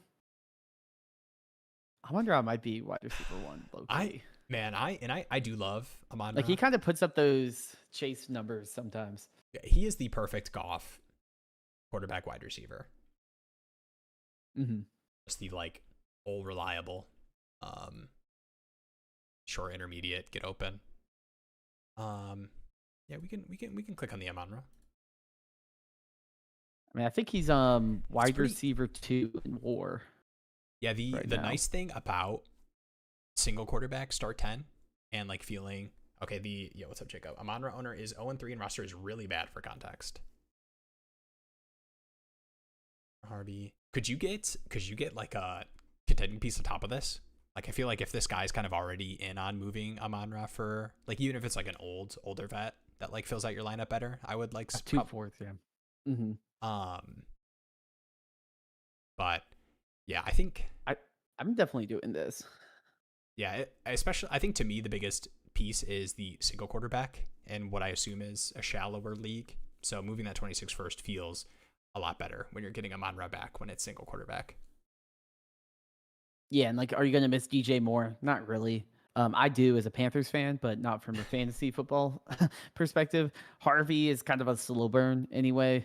So that's kind of a weird situation. And then Hunter, I don't think Hunter's probably going to be super relevant until his role really changes in a shallow league like this. So I think take the stud and yeah, no, I was going to say, I think 3 first for Amon-Ra is like fair. I think he's earned the right to be in that area. And I think that this is a questionable 3 first, even as a Travis Hunter guy. You know, you got some shaky first here with Travis Hunter and RJ Harvey as a part of this deal. So yeah, I like it.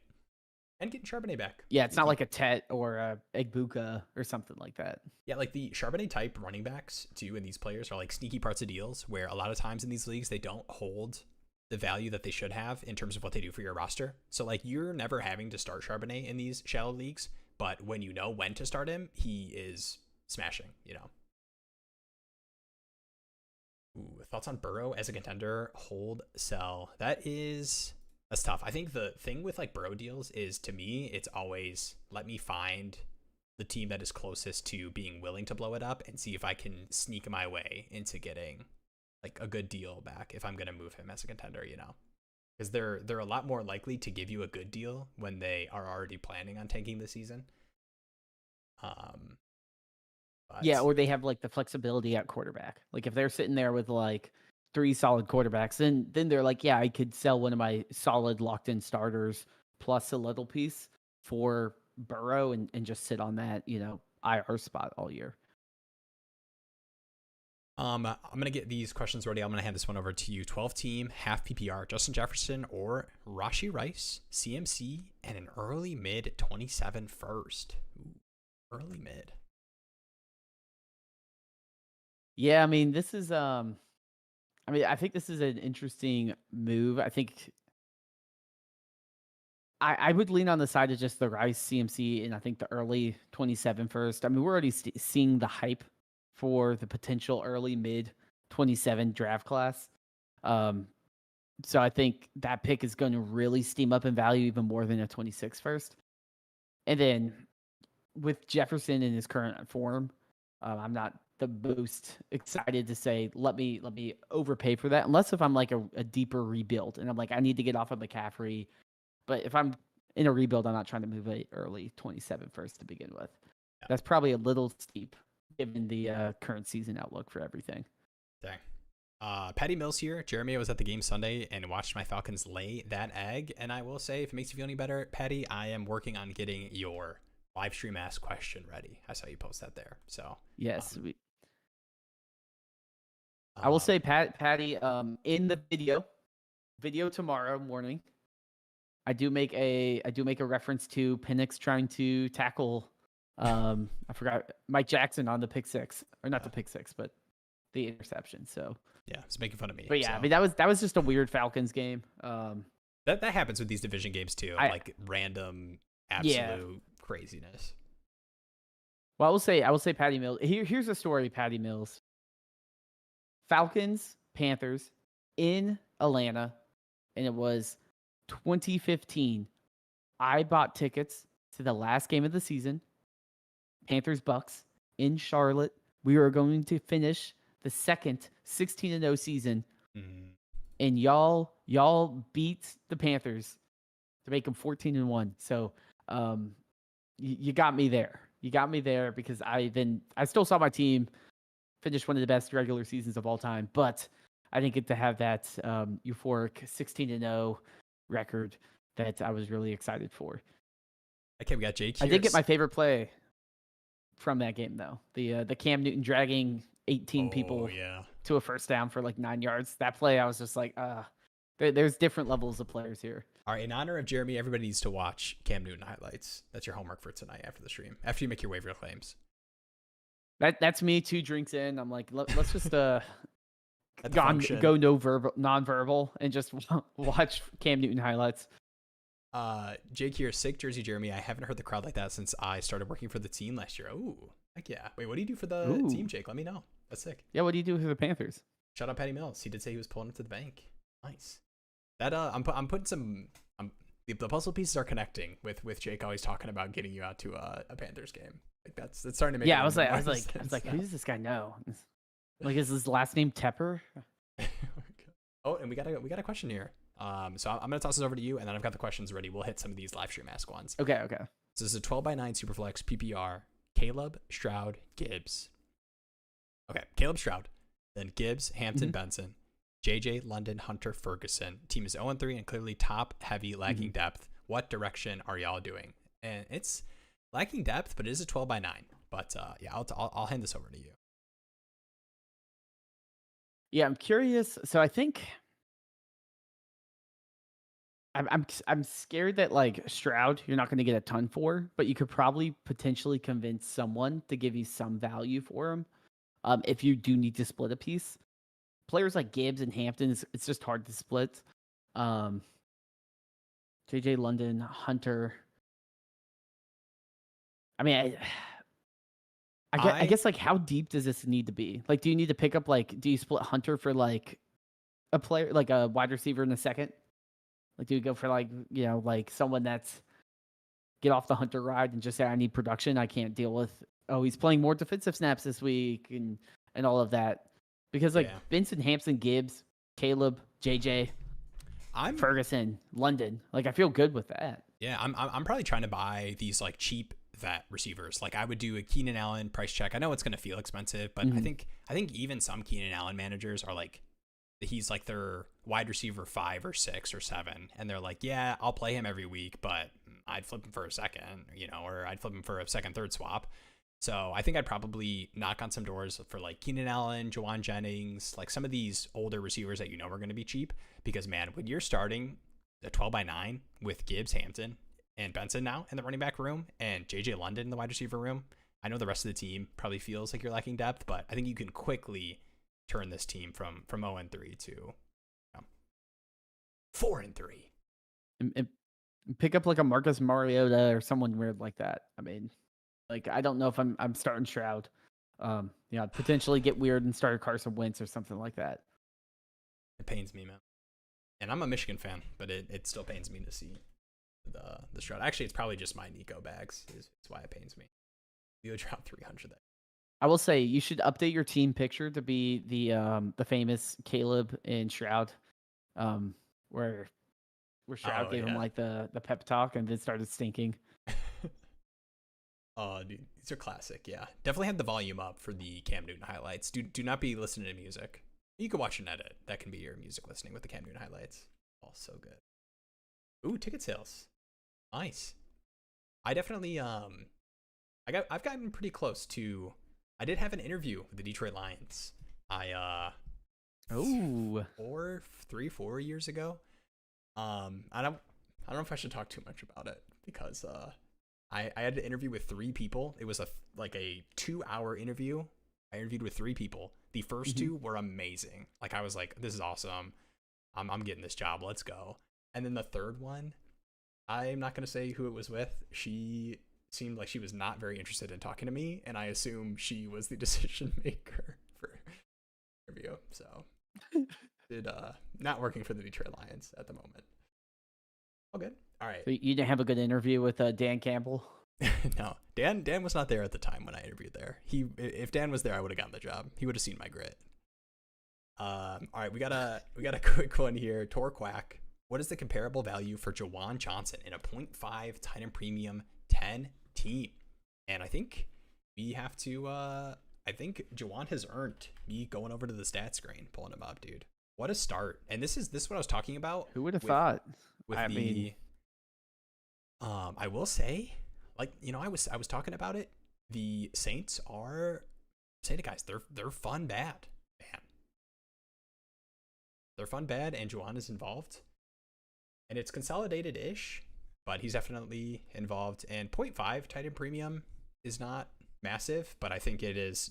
This is definitely the type of player that you would at least pay their at price for. But what do you think the Juwan Johnson price is right now? Oh, I feel like that's a tough question because I'm sitting here. He's also the age is 3 not. weeks. I have to. Third. He is not 25 years old. He's 29. Let me see if this needs to be. He's not 25. I'm curious. So he is the most traded tight end. Makes sense. With 26 total trades. I mean, I feel like it's got to be like if you want to get him, if you're like I need him, you send a second. I think pretty much almost most people will just take it and figure out. But I also think you could figure out like a different trade of like a third plus a small piece or like a Mark Andrews or something. Like I see a Diggs and Mark Andrews for Juwan Johnson. And I'm like, I get it. Like especially if you're a rebuilder, like doing like a Juwan Johnson for like, like a second, a third, something like that could make sense because you're like this random dude on my bench is popping off. Like, why? Yeah. What am I supposed to do with that? Yeah, I guess too. I think isn't I guess it's a full point, so it would be a great example. Taysom Hill, yeah. Well, like Taysom Hill, Foster Moreau, and there's one other guy that's out as well. Like they are. No, go ahead. I was just gonna say I think all of them are injured. Yeah, but I do think that we have seen the Kellen Moore offenses utilize the tight end position. So I think Juwan is like. I don't think he's like a monster or anything, but obviously involved. And two, like the pace stuff for the Saints has been really good. So even with the interesting Spencer Rattler games. But yeah, I probably wouldn't want to pay. I don't know. Would you just pay a second straight up if you needed a tight end? I probably wouldn't want to do that for a 29-year-old Juwan Johnson with all those injuries. No. I probably would try to find a sneakier way to do it. But I would definitely move for. Would you? Yeah, sorry, I might have missed it. Would you trade for? You said you'd cash out if you didn't need it for. Would you do like a 3rd-second swap? I think that's probably a sneaky way to get Juwan Johnson. 3rd-second swap. I wouldn't mind doing a 3rd-second swap. I wouldn't mind like if I have like a. I honestly think that there's like the Mark Andrews plus Diggs. I'm like I still feel like Mark Andrews' name, especially after last week where he went crazy. Like I would feel okay like being like cool like let me flip him and just pick up a Juwan if I can. But some of these are I mean Cam Scataboo for Juwan in a 3rd. Tootin for Juwan Johnson. I mean he's come a long way. Okay, there's someone traded a 1st. We were not. That person might be Christopher if he has a can see the future. Yeah, I'm seeing firsts. Yeah, we can do this real quick since it was a live stream ask, and then we can go on to the hit some lightning mode and then hit the last one. Where'd you go? All right, here. You've got this one. Yeah, I would not do a first. Yeah, you see the 10 team start 9 straight up. Mm-hmm. Okay, you see the Juwan Johnson for Ashton Genty. This has got to be a funky lead. This is 16 teams start a full PPR single quarterback. Oh my god. Jeez. It's probably these single quarterbacks. Is there any tied premium on that? I don't want to shame the let's we'll at least do that. I don't want to shame any of the single quarterback. Oh, it's a set on single quarterback. I mean these are interesting, like Terrence Ferguson for Juwan Johnson. Yeah, I saw that one. Like some of these. If you're a rebuilder, I could see being like, sure. But I'd probably rather have a pick than Terrence Ferguson. Ooh, Trey Benson, Juwan Johnson. Tony Pollard, Juwan Johnson. DK and Juwan for a 1st. I mean, I would love to use Juwan in these kind of moves to like cash out, especially if I don't need him. Mm-hmm. Yeah, we've got would you trade? Lots of Juwan Johnson truthers. I'm believing for the rest of the season, but not for 1st for sure.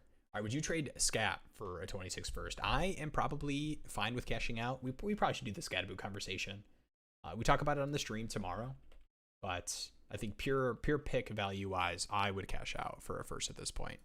Even though I'm gonna miss out. I'm gonna miss out on the run out of what I assume is gonna be some smash weeks here just with the Tracy dislocated shoulder injury. But even if I understand the conversation of like once he shows everyone who he is, they're not going to want to take him off the field.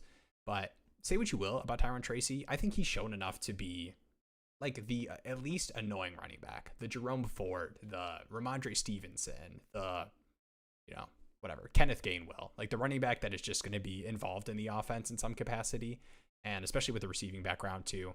And the 6 receptions and 61 yards, like if you watch that game, and I think Scataboo's a good pass catcher, but it's the Russell Wilson check down stuff. I think in an ideal Giants offense is not. I mean, 6 for 61 is efficient, so I'm not gonna talk down on it too much. It's not like it was like 6 for 20 or something. But I think an ideal Giants offense is not okay. I just got to check it down to Scataboo 8 times this game. And I think if it does look like that, it's some Tyron Tracy as well. Yeah, no, I mean, I definitely agree. I mean, I think too, another thing is that offense can just change as well. Like how many running backs are you trading a 1st for? Well, Jackson Dart's coming in. We don't know if that coaching staff and GM will be there next year. So if they clean the house, then it's like, okay, well, this is a guy that they didn't pick. And I'm sure he will be relevant, but for a running back to clear the 1st round pick bar, that's a lot for me. Would I send a 2nd plus something? Sure, absolutely. Yeah. But I'm not even thinking about a 1st right now. Oh, it makes me so sad too. I'm apologizing again for my Chase Brown purchase that I made on my co-managed team, but I sent an offer, man. I sent a 2nd straight up for Scataboo before this game. After week 2, I sent a second for Scataboo to the guy, just tried to start a conversation. No response. And I mean, he was right to not respond, obviously, after what we saw this last week, but sad. All right, another Giants related question. Actually, yeah, I'll just hit this one just because I had it on my mind. Should I be trying to trade off a Neighbors? Schedule is brutal on top of everything. If so, any trade ideas? Yeah, I mean, it's going to be hard to move off of Neighbors, I think, unless, at least for the value that he should have. Like, I would be happy to move Neighbors. I mean, I would trade Neighbors for, if I was on a contending team, I would be fine trading Neighbors for Puka straight up, even if people feel like I'm losing some dynasty value on that trade. And I like Neighbors a lot, but in terms of consistent contending production, I feel much better about Puka this year than Neighbors with Dart. But I could be wrong. You know, we saw 9-1-67 and 2. Granted, that was Cowboys defense, Russ Moonball game. But yeah, are you moving off Neighbors? It's hard because the wide receivers you'd want to move off too, without getting like significant pluses, it's like Chase. Do you feel much better about the Chase situation? Justin Jefferson, kind of weird too. Like Puka feels like the one up there that is going to smash. I mean, CeeDee when he's back too as well. But yeah, are you on your contending teams with Malik Neighbors? Are you staring him down and thinking about what he could be? I mean, to me, this is a move that like I wouldn't really feel like I want to make. I wouldn't force like I'm myself. okay living or dying by the Neighbors. Like I'm not going to be like, man, I lost because I had Neighbors. But I mean, the tier is all pretty similar. And like you said, I mean, Chase and Justin Jefferson are going to both be impacted with, I mean, we see it already with Jefferson, Chase being both at their, value, 3-month value lows on both KeepTradeCut and near it on Dynasty Daddy trade value. So like people, like what's going to happen is Neighbors is just going to rise up. Like Neighbors is going to probably be that locked in wide receiver 1 in Dynasty. So like, would I do it if I'm like, I really need that production? Sure. But like, I'm also not necessarily like, I would probably be saying, is there a way I can get a plus on top of these guys? And like, it's something you can see if, both, like, for example, Chase, Jefferson are at 3-month lows for their trade value. Puka, Amon-Ra, JSN, Ibuka, Tet, Rome are all at their 90-day highs on KeepTradeCut.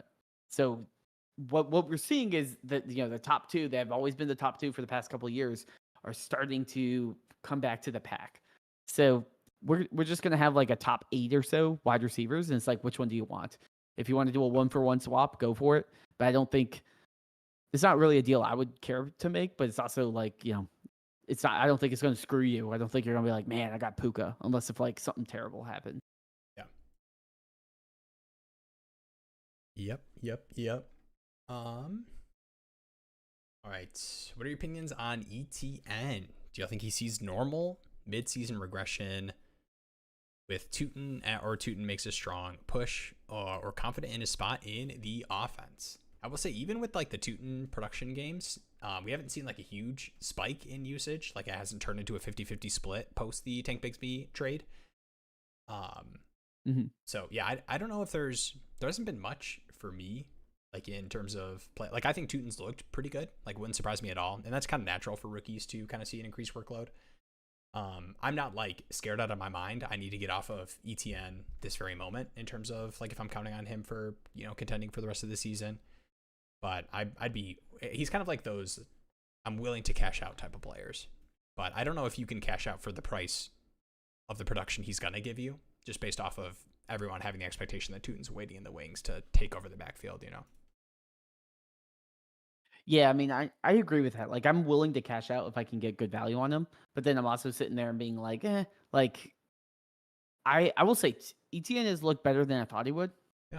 And I do feel like the Liam Cohen effect is there with the run game. The pass game, the Waldron effect is there's a no-fly zone down in Jacksonville or Houston. Those games are going to be brutal. But the run game looked pretty solid. Do I think Tootin is going to be straight up the wide receiver, or not wide receiver, the running back one that just takes over everything? No, I don't think it's going to happen unless ETN gets hurt. I think ETN is certainly shown that he's the guy there.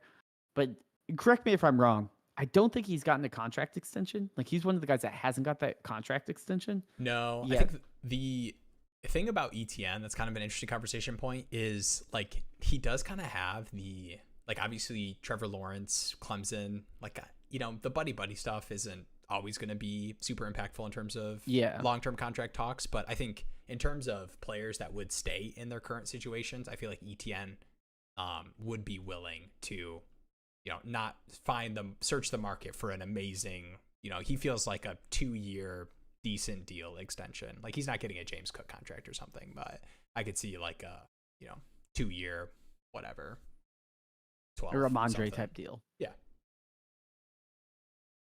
But yeah, I mean, I think it's going to be a decent committee, and, you know, he definitely doesn't have the value upside. So if someone's like, hey, here's a first for him, yeah, I'm cashing out. Cool, thank you.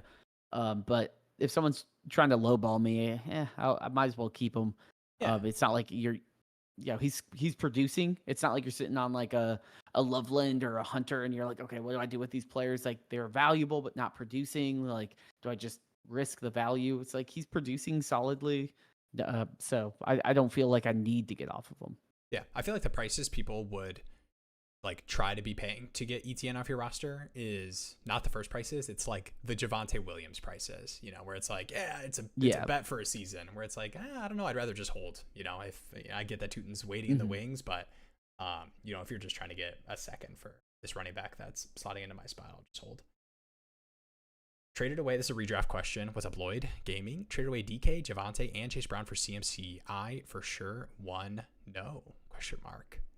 It probably depends on like format to me. Like, if it's like a really deep league, I could see wanting to hold on to. I mean, Javonte Williams is what, running back 7, but I will say there's 2 key offensive lineman injuries so far for the Cowboys. Like, I could see a pretty big fall off in production, but I think he's gonna have that role. You're going robot mode for me right now. Oh no, not robot mode. Okay, I'll toss it to you. I'll try to fix it.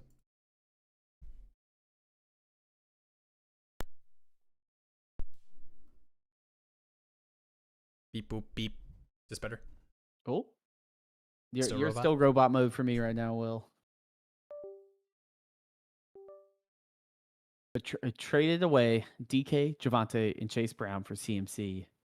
I for sure won. No question mark. I am curious, like, if this is a redraft trade, I certainly feel better about it. Just kind of like cashing in for the CMC upside production. Dynasty wise, though, I think I probably take the package without knowing the other context. Okay, beep beep boop beep. Better. Oh, he is back. Okay, dude, you hit me with the ope. I need an immediate. Will knows how Jeremy feels about if the robot voice is off or not. I didn't know. I see, like, I have seen some notifications on the stream health, so I'm like, I don't know if it's me or if it's you, like, what's going on. So yeah, if it's bad, we can figure it out. Yeah. Drake for Amari and Hampton. Christopher says I would.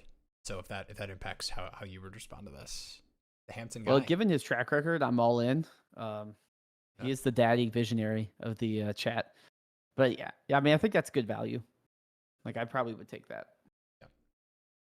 Dan B, what is up here? 10-team half PPR auction, $1,000 jackpot, 3-0.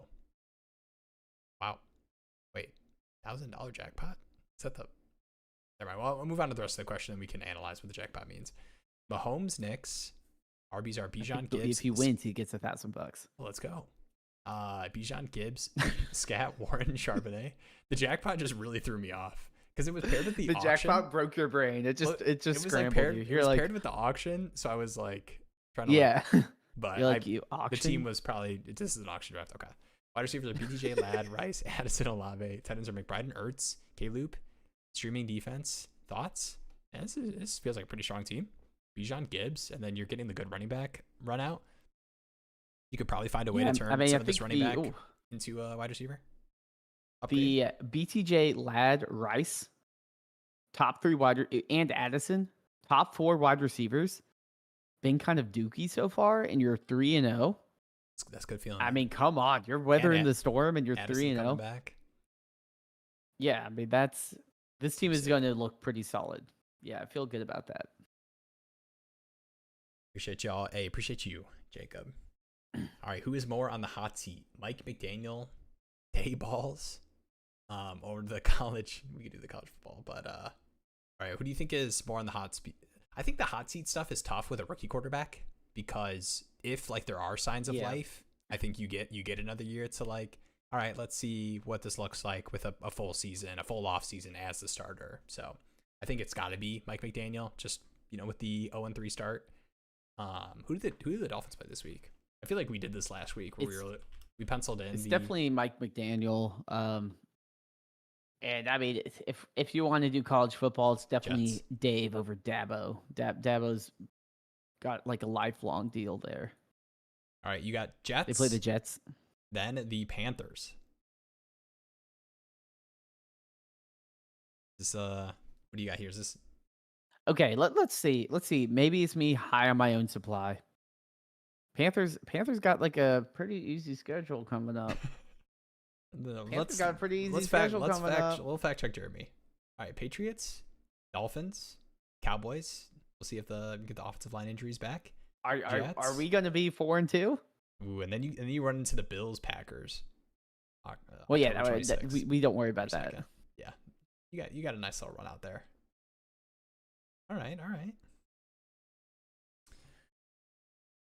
I will say here's a hot take. Here's a hot take I thought of while watching the game. Is Bryce Young the best quarterback in this draft class? Wow. That's kind of crazy. I'm starting to say it's not the craziest take. And it's not like he's been that great, but it's also like Stroud's been awful. Am I missing anyone? You got Stroud, A-Rich, Will Levis, Bryce. It was Will Levis, yeah. That was like the next early second. You just take him because he might get some starts. Dang. Wow. I mean, that's my audition tape for ESPN for right, first take. There. Bryce Young's the best quarterback out of his draft class. And it's just a technicality conversation, and it's probably true. Dang. No, actually, I do like. I think Bryce gets a pretty bad rap. Sometimes the issue he's just like an ugly faller. It's like he's small.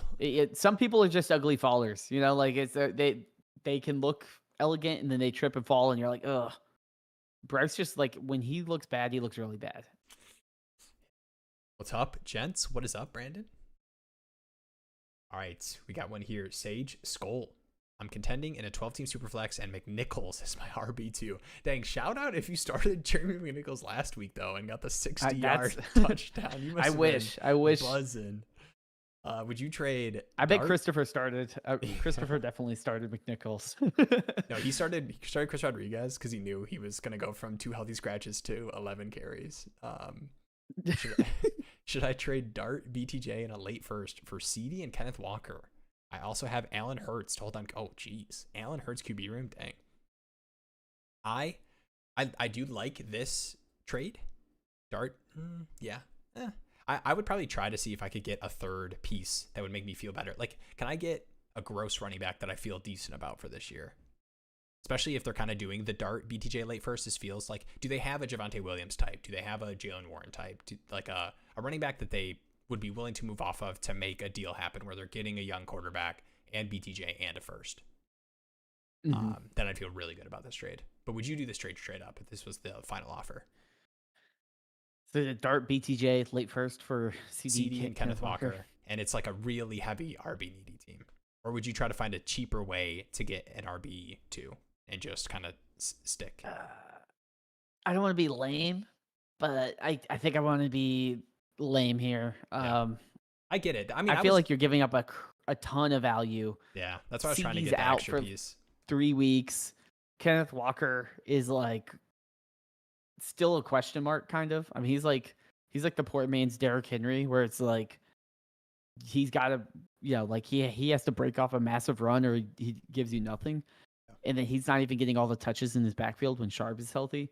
So if I'm sending away a first, I'm like, hey, I'd rather send away a late first for like a Chase Brown or someone that I'm like, at least he's going to have usage. It might not be the best usage, but I mean, Kenneth Walker's going to be an up and down year. And at least BTJ, 99% certain will score more fantasy points than CeeDee Lamb this week. And he scored more than he did last week as well.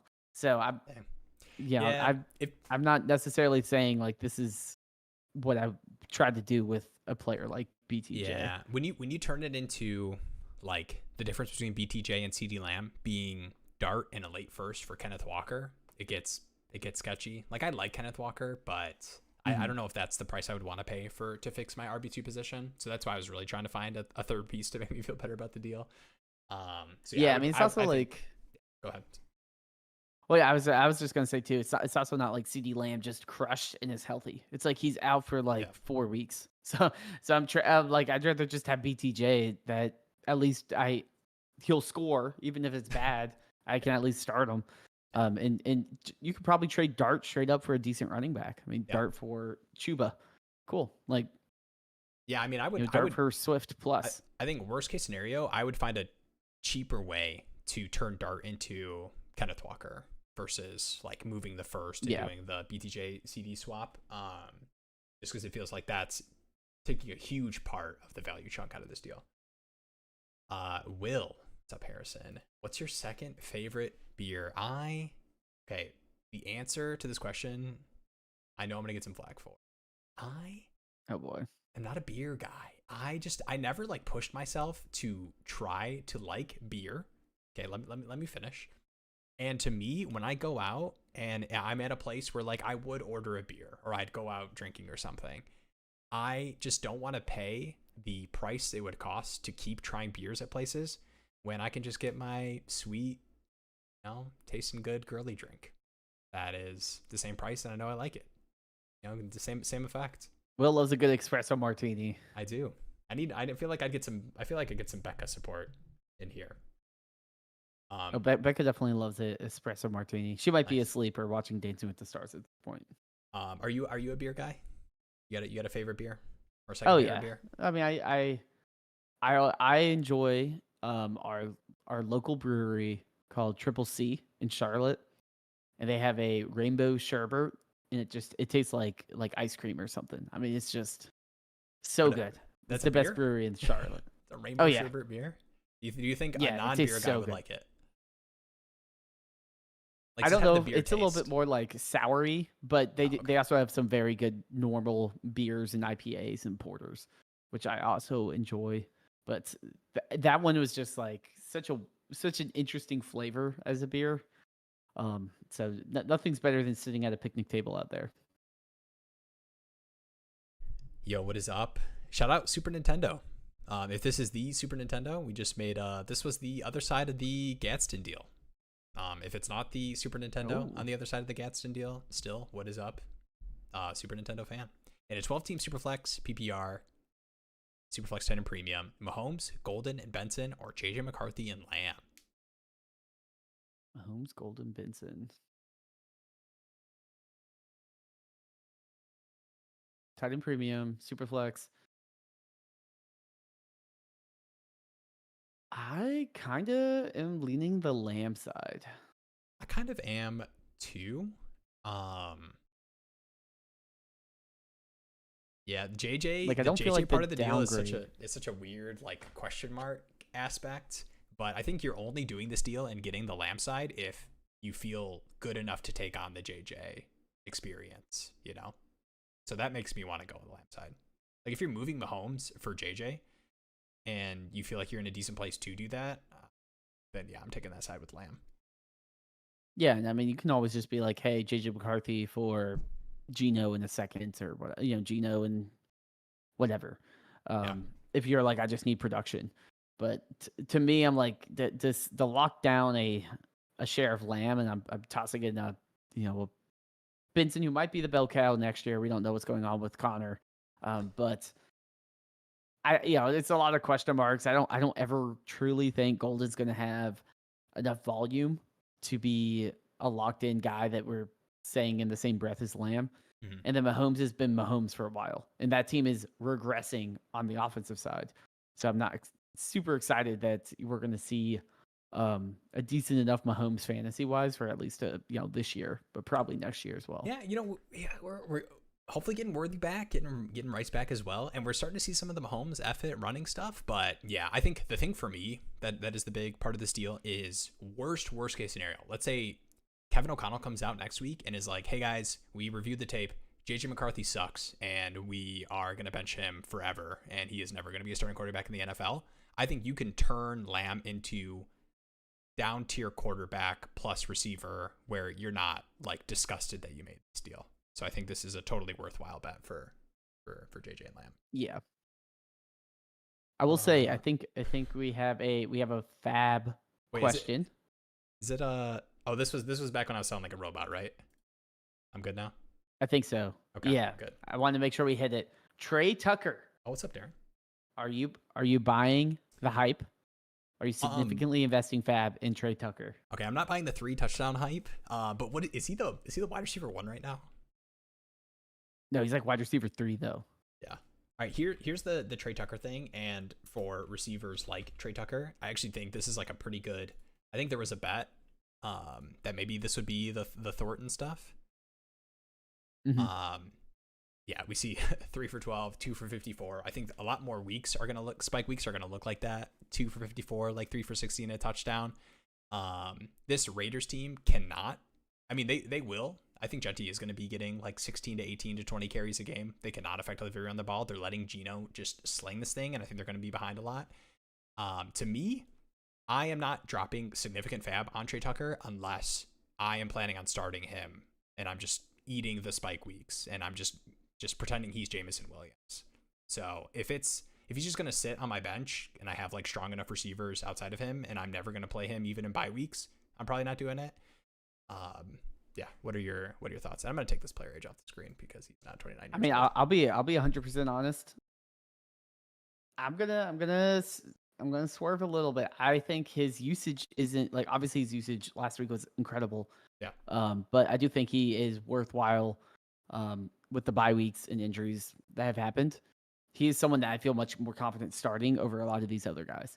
Just because, even I think last week he had pretty solid usage as well. I think he had like 8 targets or something like that. So now he didn't score a bazillion touchdowns and put up like 50 points and win people weeks in best ball leagues. But when I look at him as a actual guy I can get off waivers and potentially could feel okay starting.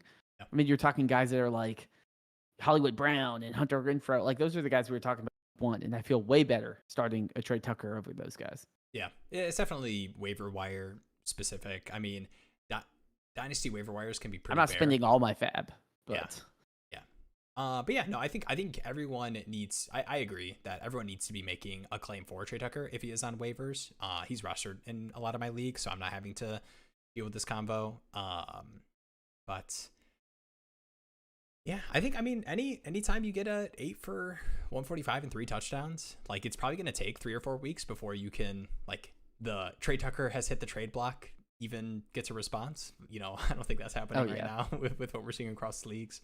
But I think the role is legit, if the production isn't legit. You know what I'm saying? So I think he is going to have these kind of spike week stuff for the offense. Packers offense is just too spread out. Yeah, and we talk about that in the video tomorrow.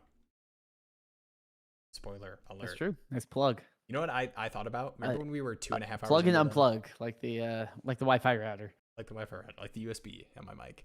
I was thinking about when we were gonna maybe do the tier list thing at the end of the stream last week when we were pushing like 2.5, 3 hours. Yeah. We can put this together quickly. It would have been 1 a.m. when we finished that up. All right, would you trade, what is up, Galaxy pickers? Would you trade Worthy and JSM for Tet and Caleb Williams? Currently have Nix, Lamb, K9, Ladd, Rome, Addison, Hawkinson. Oh, here. So Worthy and JCM for McMillan and Caleb Williams. This has got to be redraft. Single Yes, quarterback. and I'm doing it in pretty much all formats. I am a Panthers fan, so I am biased, but Tet has looked the part of a guy that if the Panthers offense can improve throughout the year, he's going to be elite, and they have Coker coming back as well. That should help open up the offense for Tet, because right now we have a 4'2" Hunter Renfrow and Leggett, who only can get negative yards, and you add to it that Caleb Williams is like low key I think he's like QB3 or something. I mean, he's fantasy wise, he's what you want because he's just running around, getting those yards. QB4 in WAR, so I feel good with Caleb Williams as my starting in a fantasy league. Yeah, my JCM bet this season is that the backfield is going to be a lot grosser than people wanted 2 weeks ago when we had the trade Eckler injury stuff, and I think saw that come to fruition. All right, Cash Kumpada, Kyron in a 27 second for a 26 first, 101 to 103 guaranteed. Oof. When I saw that Kyron in a second for a first, I was ready to kind of say like, I'll just give you Kyron in a second. That's a sneaky deal to get Kyron. But does the 101 to 103 guaranteed change it for you? I think so. I think so. Like, I think you're walking away with like one of the guys that you're gonna want in the draft, or you could trade back. Yeah, I think that's a pick that holds the value. I am in on Kyron, like we were talking about earlier, where I wouldn't sell Kyron for a first, even with Blake Corum, increased workload panic stuff. But yeah, I think the 101 to 103 guaranteed, and this is usually how I end these trade questions and combos, is the player that you can get, or just the pick, like when you're on the clock in the rookie draft, you should be able to get a Kyron type running back and a second pretty easily. Yeah. I mean, I feel like you could maybe be like, hey, do I need to add the second? But also, you don't want to scare them away. It's hard to get a locked in early pick. When that pick is that early. All right. What's up, William? I traded Travis Hunter, Davante, a 26 first and a 27 first for Amon-Ra, a second and a third. I would really want to know the format for 2 first Davante and Hunter, but I know that those are kind of like shaky players that, in my opinion, are somewhat worth first round picks, but you wouldn't want to pay a first round pick for them right now. So yeah, if you're still here, William, let me know the format, and I will revisit this one. Because I think this is pretty format specific, unless you think it's pretty. We like Amon-Ra. I mean, I do think it's format specific, and I also think it's like are those kind of locked into late picks? Yeah. Yeah, if you have any of that. If there's one that has the upside, then it's like But I mean, I think that's probably about the price of an elite player, because Hunter, you're not getting a lot for right now. Like, people are kind of getting spooked. I might be wrong, but usually when I see the 26 and 27, my assumption is it's the person deciding, okay, F it, I'm going to go in and trade my 26 and 27 for this like elite young producing player, especially when it's like the Amon-Ra type of players, where it's like that you're paying for the production and the dynasty asset. You feel a little bit more confident moving your own picks a couple years out. So yeah, let us know. Dan wants to know, will Jonathan Brooks be back in 2026, or has Rico Dowdle claimed his rightful seat at the top of the Panthers? I'm just kidding. But got the touchdown this last week. I think he's eating into best ball exposure over there. Yeah, it's definitely Will. I'm not victory lapping. I'm victory walking around the track right now, like holding up my Rico Dowdle top best ball running back exposure sign. Now just pull up the Travis Hunter exposure. I will say, here's what I will say. I took him a lot in like right after the NFL drafts when he was going in like the 7th, 8th. This is the classic best ball thing, is like, I took him when he was cheap, and when he got expensive, I didn't take him. So I'm not as wrong as I did it when it was smart. Yeah. I do have a lot of Vibuka. Can we talk about that? But yeah. Hey, you might have done it early, but you don't do it as early as Chris. That's for sure. That's true. Actually, I I hear was because I took a bunch of Travis Hunter in the. That's probably the saddest part is I have a lot of Travis Hunter. Not a lot, but feels like a lot for my portfolio. Before the NFL draft, like think about where he was going before the NFL draft. When people didn't even know where he was going to go. I thought he was going to be a Cleveland Brown, and I was like, they're definitely going to be playing him. Okay. Yeah, sorry. I guess for Jonathan Brooks. Did you give a Jonathan Brooks answer? I know I got the Jonathan Brooks, and then it became Dowdle, and then we got down to Hunter. But yeah, I mean, for Jonathan Brooks, I mean, I'm trying to think of a player. I mean, do you like Cam Akers? Like that's kind of how I'm treating him. Like, I mean, the dude has 2 terrible knee injuries. Yeah, like I expect he will be a guy, but I don't expect he's going to be a guy that you're like, oh my gosh, he's this dynasty player. He's this guy that I care about. He'll just be a guy that might touch the ball, hopefully. Yeah.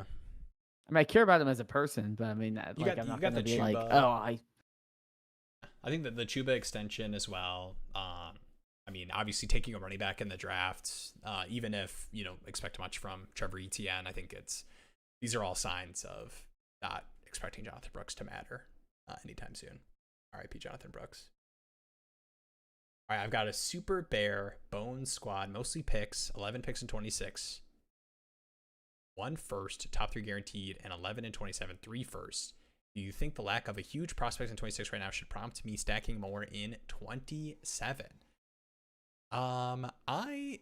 We've had this conversation a lot in terms of how you feel about 26 draft, and we are in the college season a little bit, so there's a little bit more of putting names to potential draft slots. But I in my opinion, like if I had to choose, if the drafts were happening at the same time, like yes, give me the 27 pick, but I think the time value of money thing is a big thing, especially with a super bare bone squad, and like being able to not just take those draft picks and make them, but turning those picks into players if you're trying to turn the super bare bones squad around in a year.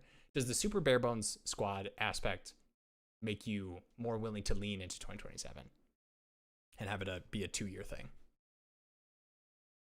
I mean, to me, like looking at this, 26, you have 1 first, top 3 guaranteed. Okay, awesome. That's where you want to be. Even if it's a shallow draft, you're going to get the high value pick. And then in 27, you have 3 first. So I feel like you already kind of are more stacked in the 27 draft to begin with.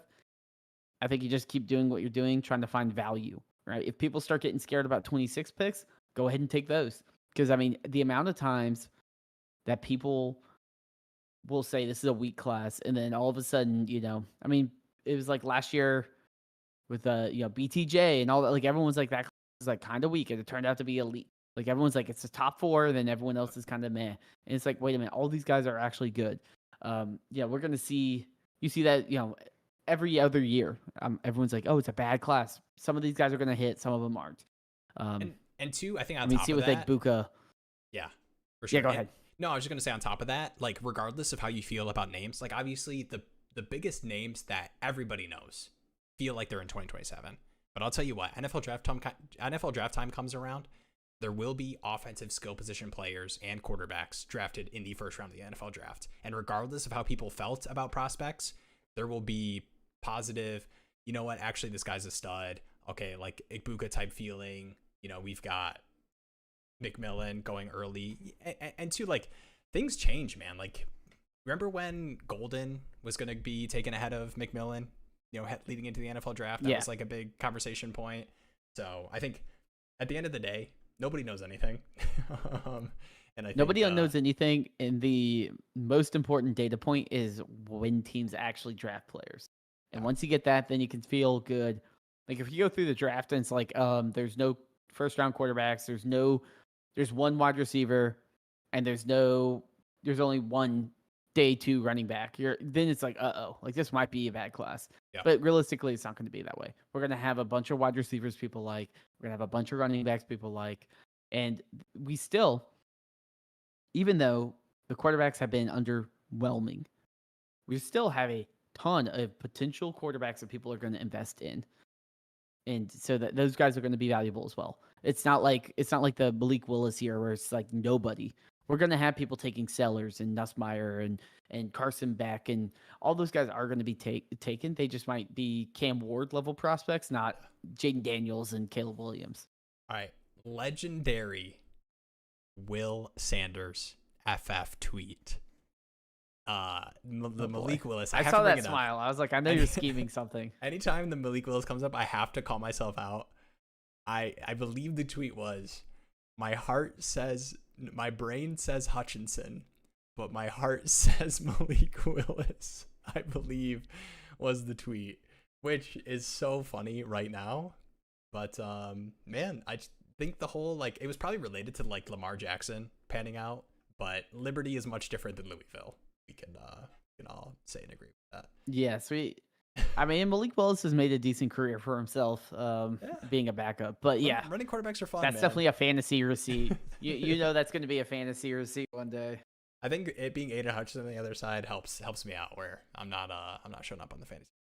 Yeah, you're not like Drake London's a scrub. Everyone should take Malik Willis or something like that. And I don't think I have enough followers for them to make money, which is a good place to be. All right, Brandon Schneider here. Do I try and trade for a first if Olave keeps being a target monster? I'd be getting rid of Olave. Would you move Olave for a random 26, 27 first right now? Probably. I understand it's a little dependent, probably. But yeah, I mean, I think it depends like the market, but I'm also like, I feel like, yeah. I could see myself holding if it was for sure change late. Quickly. Like if it was a for sure contending team, I know is making the playoffs is going to be late. I could see myself holding for sure. Because I do like Olave, but yeah, I could see myself if it's any kind of random, could be mid, could be early. I'm probably fine moving off Olave. There's also the wild card question of what happens if Shuck comes in, because then we might have a different offense or one that isn't targeting the same players as much as we like. And so if I can just get off of a first, then might as well just take the first and figure out where I can get wide receiver production for cheaper. Yeah, you're making me think about my shot bags right now. I don't want to do. All right, we got a Rayru. Rayru needs to bolster. Either buy Devonta Smith, Trayvon Henderson, or Zay Flowers for a first-ish. Any thoughts? Man, I would want to know what does this team need, man? Like if this is a like bolster, to me sounds like a contending question, and I just am not sure if you're going to get that from Trayvon Henderson or Devonta this year. And we just had a disappointing Zay game, but I could see myself buying Zay Flowers for a first-ish. And definitely Travion. Yeah, I mean, I'd be fine buying Travion for a first-ish still.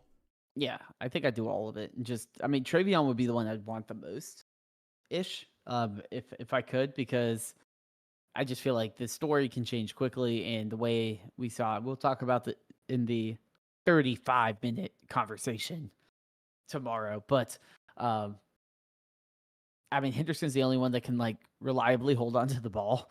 So, like, I think that's going to honestly just keep him on the field more than him even earning it. It's just like, well, at least he's not going to fumble all the time. All right, we got a little bit of additional context for the trade from William Grove. I think another part of it would be how many starters are in this league. If you have that, I see 12-team, full PPR, no tight end premium. Pretty confident that both firsts will be late, as I'm contending and already have Nico, Rome, and Rashi. No IDP for the Travis Hunter aspect of the deal. Yeah, let us know how many starters if you're still here, and I will pull that up. But yeah, Nico, Rome, Rashi. This was the 2 first for Amon-Ra and Travis Hunter. Okay, and 2 Devonta first Smith for Amon. also, and a second and a third. This one right here. Travis Hunter, Devonta, 2 firsts, 26 and 27. Sounds like they're his own. For Amon-Ra, a second and a third. Yeah, this sounds like, to me, it's like I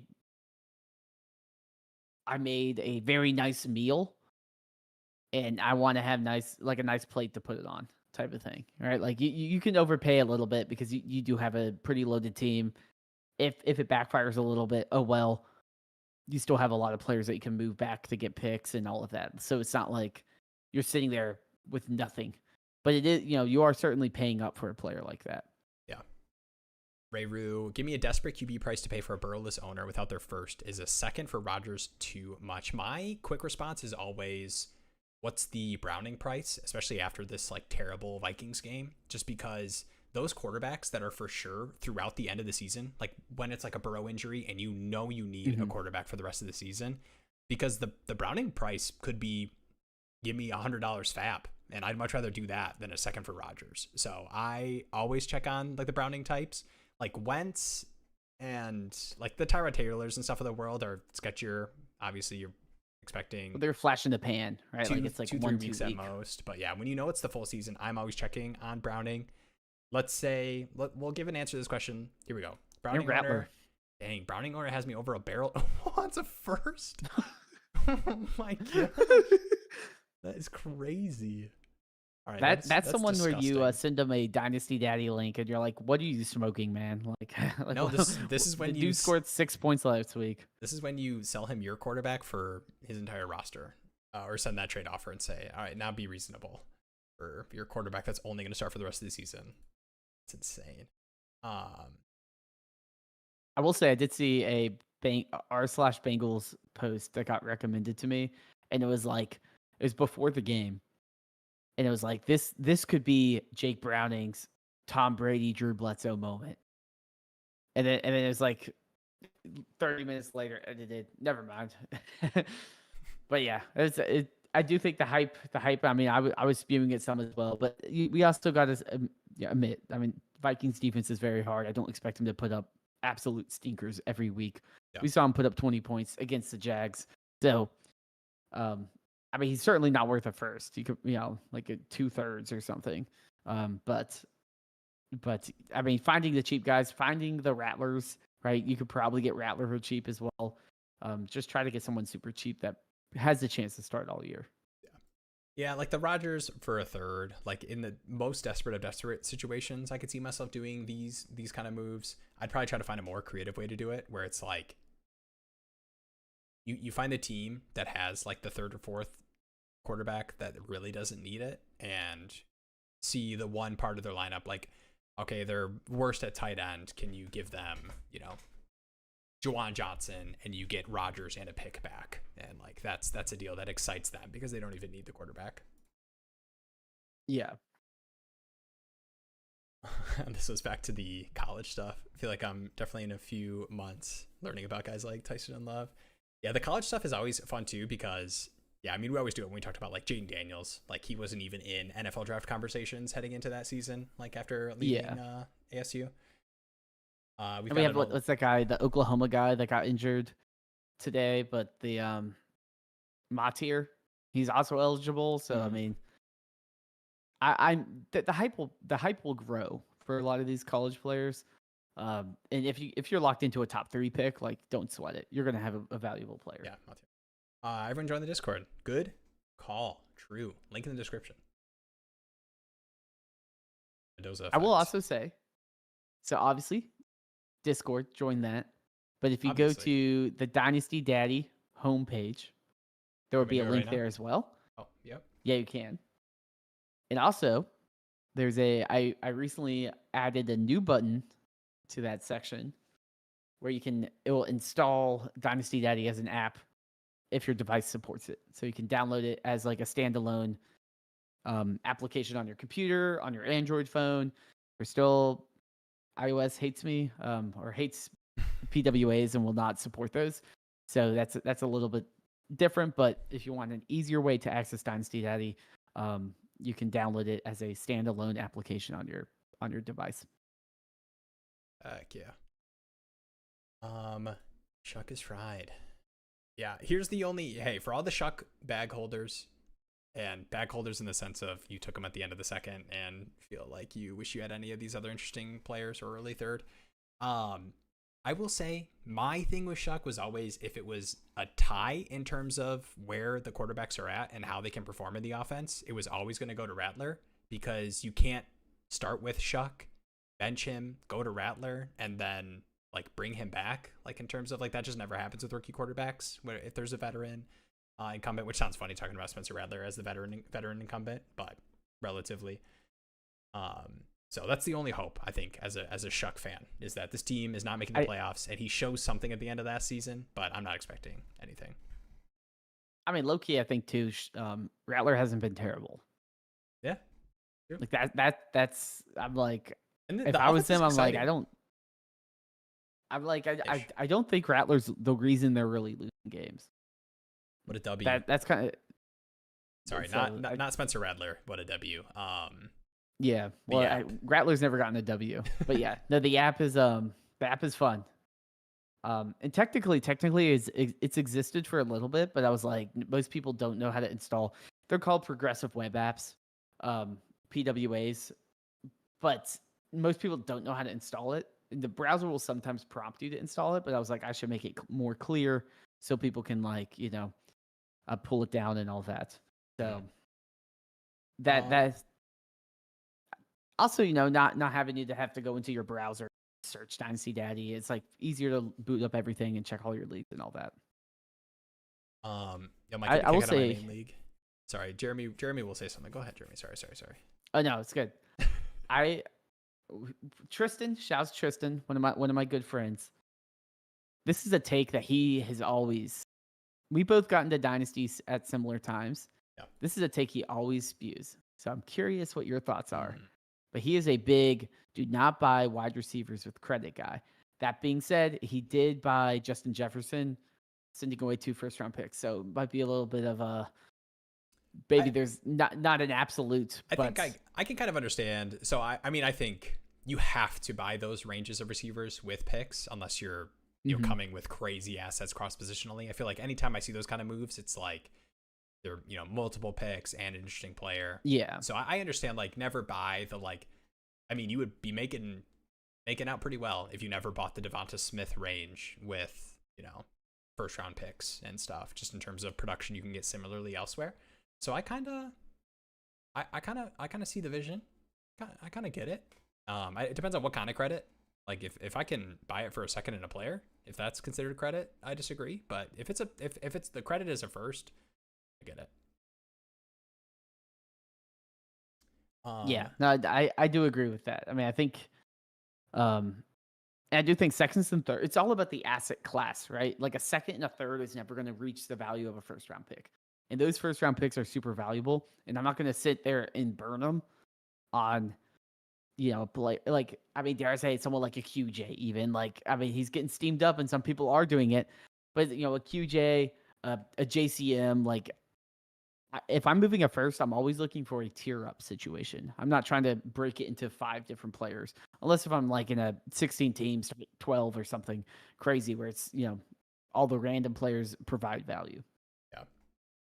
Solely talking about selling first for wide receivers. Get Darren here. This is another first for receivers trade. My league is so shallow. Couldn't get a guy to take a 26 first, 27 first, and Metcalf or Lamb. Ridiculous. I'll just roll the dice on the picks. Yeah, I mean, that's the shallow leagues are always tough because I feel like anytime somebody gets an offer that is my best player, regardless of how much you always go the shallow league, regardless of how many picks or how interesting the players are that are coming back with it. I do end up saying this, and I usually am on the other side of this, Darren, when it comes to elite quarterbacks, where it's people are tearing down off of Josh Allen, Lamar, Jane Daniels. I'm like, man, this is in a shallow league. This is the promised land. I can't replicate this production. But wide receivers, I can try to find a way to do it versus paying for smaller range, but that's tough. And we've got, maybe this is a sign. Guys, I hope I'm not getting sick. Sore throat. We got a holy you guys are still live. W stream. That's what Will's bladder's saying. Yeah. Holy we're still live. I'm staying extra hydrated, so the bladder is. I'm staying up for you guys. Me and the bladder. Oh, okay, so we got this deal. I need to hit William because I made him send 2 follow-up format questions, so we're gonna hit this trade. 2 QB, 2 running back, 3 wide receiver, tight end, 2 flex. So this is a math 7, 9, 10. Start 10. I assume 12 team. Yep, 12 teams start 10. Full PPR, no tight end premium. Both firsts are his own and expecting to be late, contending with Nico, Rome, Rashi. And the trade is Travis Hunter, Devonta Smith, 26 first and a 27 first for Amon-Ra, a second and a third in a 12 by 10. You get a second and a third back. I feel like it's kind of like this is the price that you pay for that range. It feels kind of scary because Travis Hunter could be a third first. I know it feels like a sketchy third first right now, but could be a third first. And then Davante is, he's not going to give you Amon-Ra production, but there'll be a week or two where he outperforms him, and you're like, oh damn, I got 3 firsts for this guy. I think this is the price you have to pay. I don't know. Would you do this? I mean, I think he's borderline in the Chase Jefferson tier, right? I mean, it's one of those guys you got to pay up for. And I think Amon-Ra, I don't know if he ever. I think he kind of has like that Puka, like he's a late round guy, so he never will be wide receiver 1. But I mean, that man's shaking his ass on live television, Monday Night Football. He is. I mean, he also scored like 3 touchdowns or something. Last week. So I mean, he's just a very important part of that offense, and I do think too. So far, what we've seen is it's a little bit more consolidated around him since Ben Johnson has left as well. So for Amon-Ra St. Brown, he's in the backfield. Back holders, I think you're feeling a little bit better. Yeah. Man, how cool! We didn't talk about it. Man, how cool was that handoff pitch for that 4th down conversion touchdown? Oh, that was sick, dude. Yeah. I was texting so many friends. A bunch of my Lions friends, like, oh, dude, Ben Johnson in his bag for that one. And I'm trying not to be too salty about it, but I just hate all the people that were like, oh, it's over. After that Green Bay Packers game, I had Lions friends who were like, dude, we suck. Like, it's over, man. We're done. I was like, just dude, can you give us a home game at least, the first game of the season? It was the during the game, it was the 4th and 1 play, basically to ice it. The corner route to Amon-Ra. Yeah. And I was sitting there and I was watching it. Cool, and I'm a Panther fan, so. And I even before the play ran, they just showed Dan Campbell being like, yeah, we're going for this, like, no doubt. And I'm like, 29 other coaches are like, oh, we'll punt it. Let's trust the defense. Like, yeah, with Lamar Jackson on the other side. Yeah, that's a good plan. And I just sat there and I was like Dan Campbell's so cool. I am so freaking jealous of the Lions. And I'm like, I know they're gonna win. And like and then they beautiful corner route, tough throw. Even got the hold right in the basket. And I'm like, God damn it. I'm like, this team is too cool. Like I had like legit 1 year of being the cool team. I had 1 year in the past like 20 years of being the cool team. And man, it's just I love watching the Lions. Like watching the Lions be good, and like watching like Lamar and the Bills. Like when those teams are clicking, it's just always a treat. I'll throw the Chiefs. Like I always love the Chiefs Bills game. Like Chiefs Bills, Chiefs Ravens. You love Josh Allen. But it's just a different tier caliber of team. And I mean, I'm not even a Lions fan, but I'd probably do. Dan Campbell could convince me to do a lot of things. I'd run through a brick wall. All right, this is so funny. Philly Michael G always tries to get us on these deals, but now he's got a Eagles one, and it's after CJ was released. It may be true. It's CJ, probably going to happen. And he gives us the contract details too that we have to kind of break down and use as a piece of the, is he tricking us? I'm going to say no. I don't think that they would sign him back 1 year, $6 million. What is he? What is he? CJ Johnson? Like, what does he have to do? Like, does he just like tricking y'all? Nah, like, how does he get signed? He gets signed and cut every year, and then like he goes to the Eagles. He really is. All right, we're gonna go lightning mode. I love. I'm gonna talking huge. Hey, I appreciate that. This is probably like the first follow up to the Philly Mike OG trick. I know. It's so believable. I've seen you. I've seen you in other chats before, so I was like, oh, it can't be like one of my friends trying to troll me. But does Philly Mike OG try to trick other streams? I don't know, but like just us. Are we gullible? The first one was like the Michael Parsons to the Ravens. I'm just like who is this guy? Was he just messing with us? But I will say I do appreciate you checking us out. I do quick check the phone because I get notifications for deals like that. Maybe I don't know if I would get a CJ 1 year $6 million deal notification. I just Googled it. All right, you did fall for it. There was a video of will he sign for it, will he sign to the Eagles? But all right. It's still just the release news. We are 2 hours and 15 minutes in. I am going to take the brunt of this. We are going lightning mode. I'm answering. Also, Jeremy, if he'll be with me, all the questions in the chat, and then I'm going to go eat a cough drop and piss. Jeremy, are you with me? Sounds good. I think we also have one more Patty Mills question in the live stream asked. Oh, did we not do that? Oh, I got it all set up. Oh, you plugged the Discord too. Maybe that's what it was. Yeah, he did say that. Dang. Like, definitely join the Discord. Join the Discord, and then tell them to take a look at my trade, please. Yeah, I even have I have the. Oh, you know what? I had the team pulled up, and then I switched off of it so that I could. We started talking about your Travis Hunter bags, probably. No, it was. I even have the question. I made the little overlay thing to show on the question. All right, Patty Mills will be a part of it. Actually, let's just do that Patty Mills right now, just because we held off too long. I apologize, Patty. You're a real one. It's a super team. It's an interesting question too. I actually really like this question, which makes me sad that I did not fully. So we'll do one. We're getting it now. We are getting it now. While I'm getting it set up.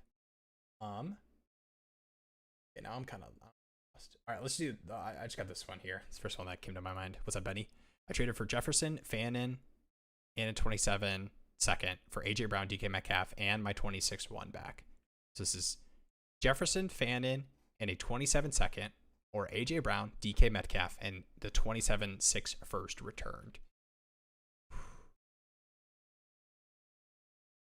Jefferson, Fannin. Man, like, depending on the tight end premium, dude, if you can cancel out, like, let's say you cancel out Fannin, DK, AJ Brown in a first for Jefferson in a second. Yeah, I mean, I definitely like the Jefferson side here. Yeah, I think he's getting that side, so I don't even have to feel bad about it. Yeah. I traded for Jefferson, Fannin, and a 27 second. Yeah, W deal. Good job, Benny.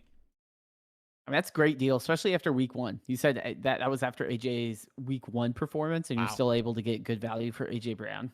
And that's even with definitely good. I think that's even with the JJ Fears too for this season that we might not get elite wide receiver. Did you see he got Jefferson off a diehard Bears fan? That's probably why you got the discount. Yeah, let's go. Good job, Benny. All right, I'm ready. It's time. Patty Mills, we're here. An hour late, but we're here. This is an interesting question. What generally is the move with a super team? You stay put until Rice and Kittle come back, or try to push in chips here even more? Dude, this team's nasty.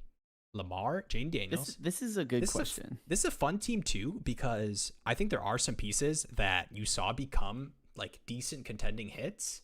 Like Michael Pittman, Rashid Shaheed, I think is a guy that you can confidently start and expect in that consolidated-ish, fast-paced offense to at least give you decent production weekly. So you can kind of wait for Johnson.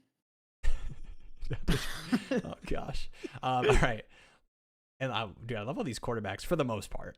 Maybe not all these quarterbacks in a this is like a 14-team league? Yeah, that's crazy. I mean, that's what you want to do. All right, sorry, I got distracted. All right, Lamar, Jane Daniels, Jackson Dart. Sick QB room. Derrick Henry, Chuba Hubbard, and then the running backs, like you got Tyler Algier, and then it's a little rough after that. Amon-Ra, Rome, then you have Rice, Michael Pittman, Rashid Shaheed. I feel fine about the receiver room. I don't, and then you've got Kittle returning. You've got Kelsey Ertz for the right now. I think this is the kind of team where the only like push in the chips move would be a small bet. You know, you raise a tiny bit. I'm not pushing all the chips, just a little raise, not going all in, to just buy a running back with like, you know, whatever young player plus third or second round pick for a running back. Yeah, I mean, just tossing like a Mason or a what running back? A Pollard or someone like that. 0-3 rebuilding team. Yeah, I mean, you could. Do you go for like a Dart? I mean, I would take Pollard for cheap. This is a team that's 0-3 rebuilding. The running back room is really strong. They have Genty, Bucky, Jalen Warren. I would see if you could do that. See how cheap Pollard is. This is how I'm showing you how Will utilizes Dynasty Daddy when I'm trying to make a move at leagues. When I'm trying to keep. I low key the J Proc team that's currently 14th in starter rank and has like 4 elite wide receivers, and they don't have a QB2, that's starting to make me be like, hey, can I do Dart Plus and be like, hey, let's fix your quarterback situation. Like, can I get a Nico? Can I get a Tet? Like, Dart starting. You need a quarterback because they're sitting here with Lamar and Jaden Daniels. You know? Yeah, I'm usually the let's find a way to turn this third QB into, but I'm also kind of putting myself in the J Proc being 0-3 and just kind of saying like, yeah, I know I need a third quarterback. Yeah, he might just be like, screw it. But I also want my first round pick to be disgusting. So I don't really care if I don't have a super flex quarterback. And that's kind of what I'm doing in the Bravo League. I have JJ McCarthy as my second quarterback, and I'm like, why would I even try? Dart. This team, Daniel Robsters, the 1 and 2 rebuilding. Yep. You could go after like a Travis Etienne or like a Dart type deal. I feel like that's a decent. Because I just feel like Dart, to me, is not a player I think is going to get up into the tier where I'm ever going to not start Daniels or Jackson. Yeah. So can I get some value? Because if he goes out there and busts or looks bad, then we're like, oh crap, I all this value just died on my bench. I'd rather just sell, because how much higher can you really get? I mean, he has to go out there and be amazing to get Drake May value. Yeah. But even that's like I might as well just try to sell it for something that fits my team better, and then I don't have to touch my yet. I like this. I love the team names that are just like a statement of fact about the team. Like Ole Miss wide receiver room is this team name, and it's just because it's got AJ Brown. Okay. Yeah, I was looking for cheap running backs. Yeah, I think ETN or Pollard I would try to. But yeah, the whole conversation of the question being like, what generally is the move with super teams? Do you stay put until Rice Kittle come back or try to push the chips in here? Especially when you start 3-0 too with the super team. Like, I have no need to rush to push in. Like, worst case scenario, you don't push in and your projection is what I was about to say is you don't push in and you lose a week or two in the next couple weeks before those guys come back. And then you're even stronger when that does happen. And like the push in that you would do, like how much can you even improve this projection on top of Amon-Ra, Rome, Pittman, Shaheed, Kelsey, Ertz, Henry, Chuba, Lamar, Jaden Daniels? Like to me, the like buying a third running back, like depth or helping with your starting lineup and not having to start one of those tight ends if it's not a strong tight end premium is totally fine of a push in. Yeah, no, I agree with that. All right. Boom. Got it. All right. All right, let's hit these. Oh gosh, how far do I have to scroll up? All right, I think I'm good. I think I got there. All right. What is up, Benny? Again, just traded Fannin Jr. and 227 seconds for Kincaid and Pearsall.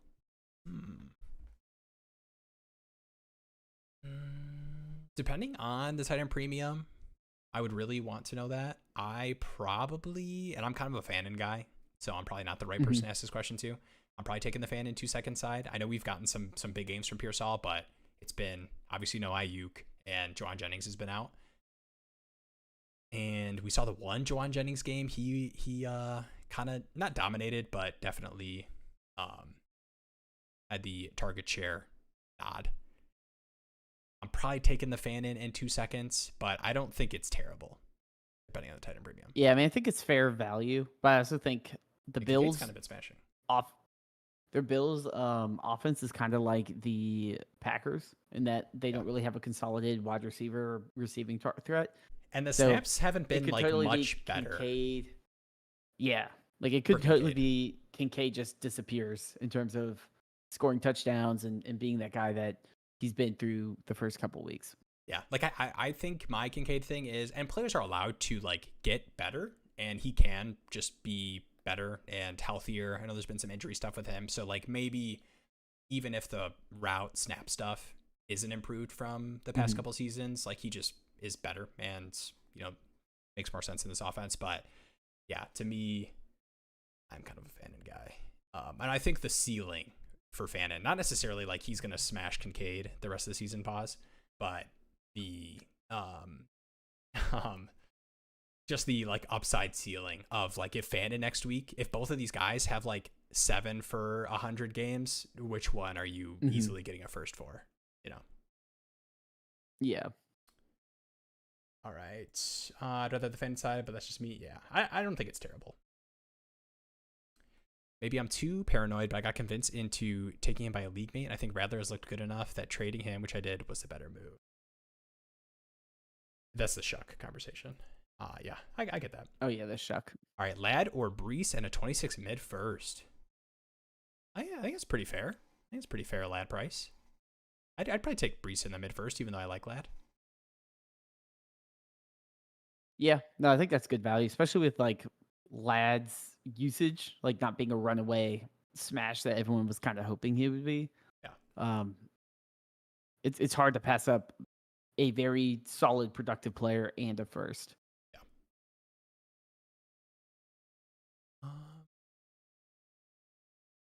Yeah. This is back to the Darren conversation of trying to tier up to CeeDee Lamb with the multiple firsts in DK. Yeah, having tiered down in a shallow league is not exactly ideal. Jalen for Caleb plus about a year ago has been something I guess Caleb was solid enough this year. Yeah. There's sometimes you have to, even in shallow leagues, you like have to tier down.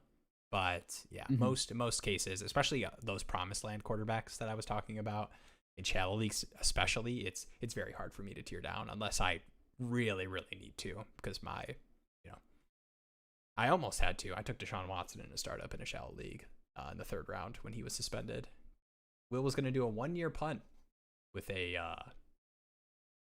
never mind. I gotta let's give a shout out to Jake Tungus. Yeah, shout out Jake Tungus. Shout out.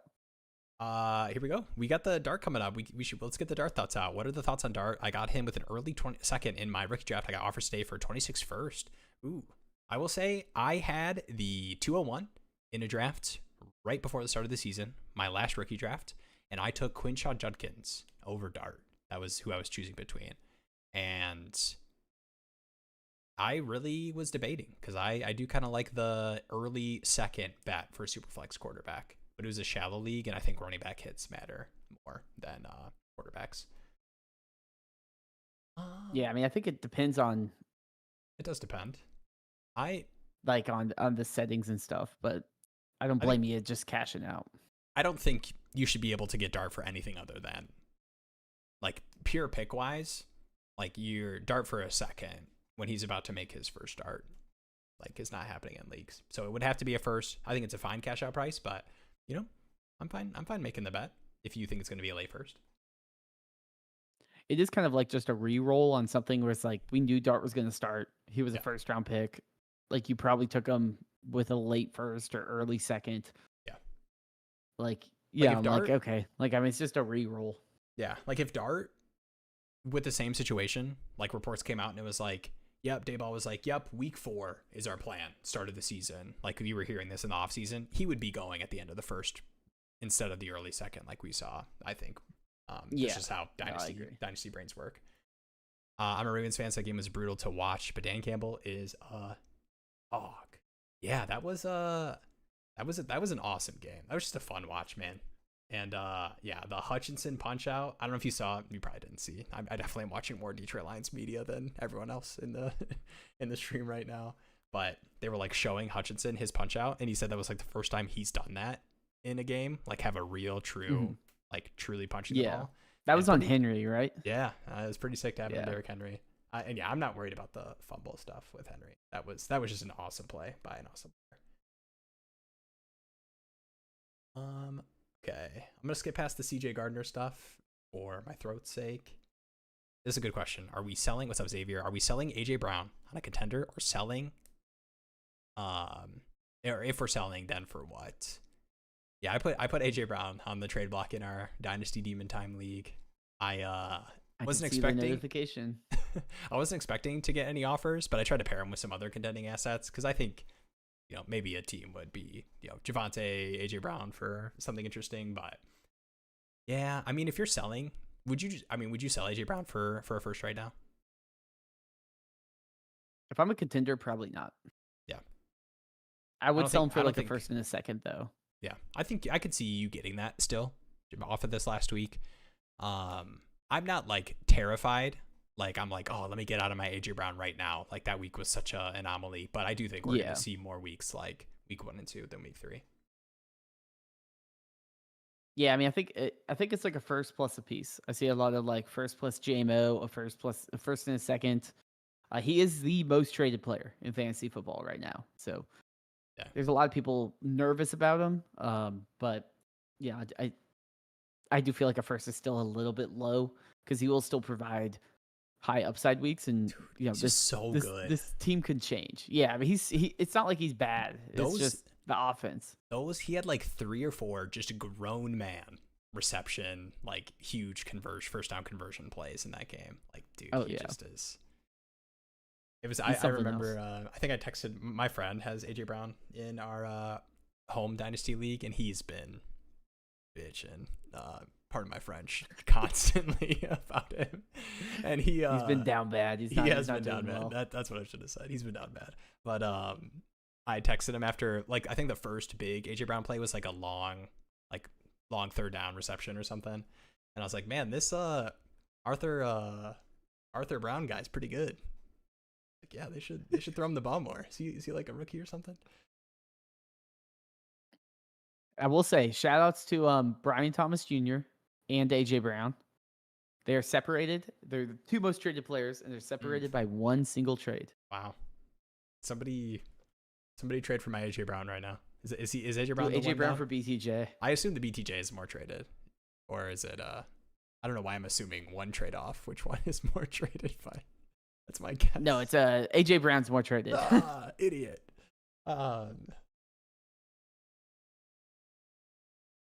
Oh, I clicked this one. Didn't talk about it.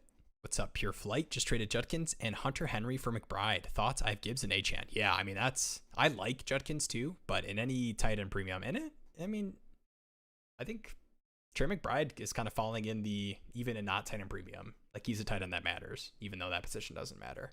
So I think this is I think it's a fine trade. Like it. Yeah, Ad said AJ Brown went for Tootin and a 27 first. Like I feel like it's like a first plus a little bit. I think that's kind of the price for AJ Brown. Yeah, Jalen, is this redraft? I traded Hampton and Judkins for McCaffrey. I have Achane. I if you had to if I had to put money on it, I'm definitely betting Christian McCaffrey to outscore both of those running backs for the rest of the season.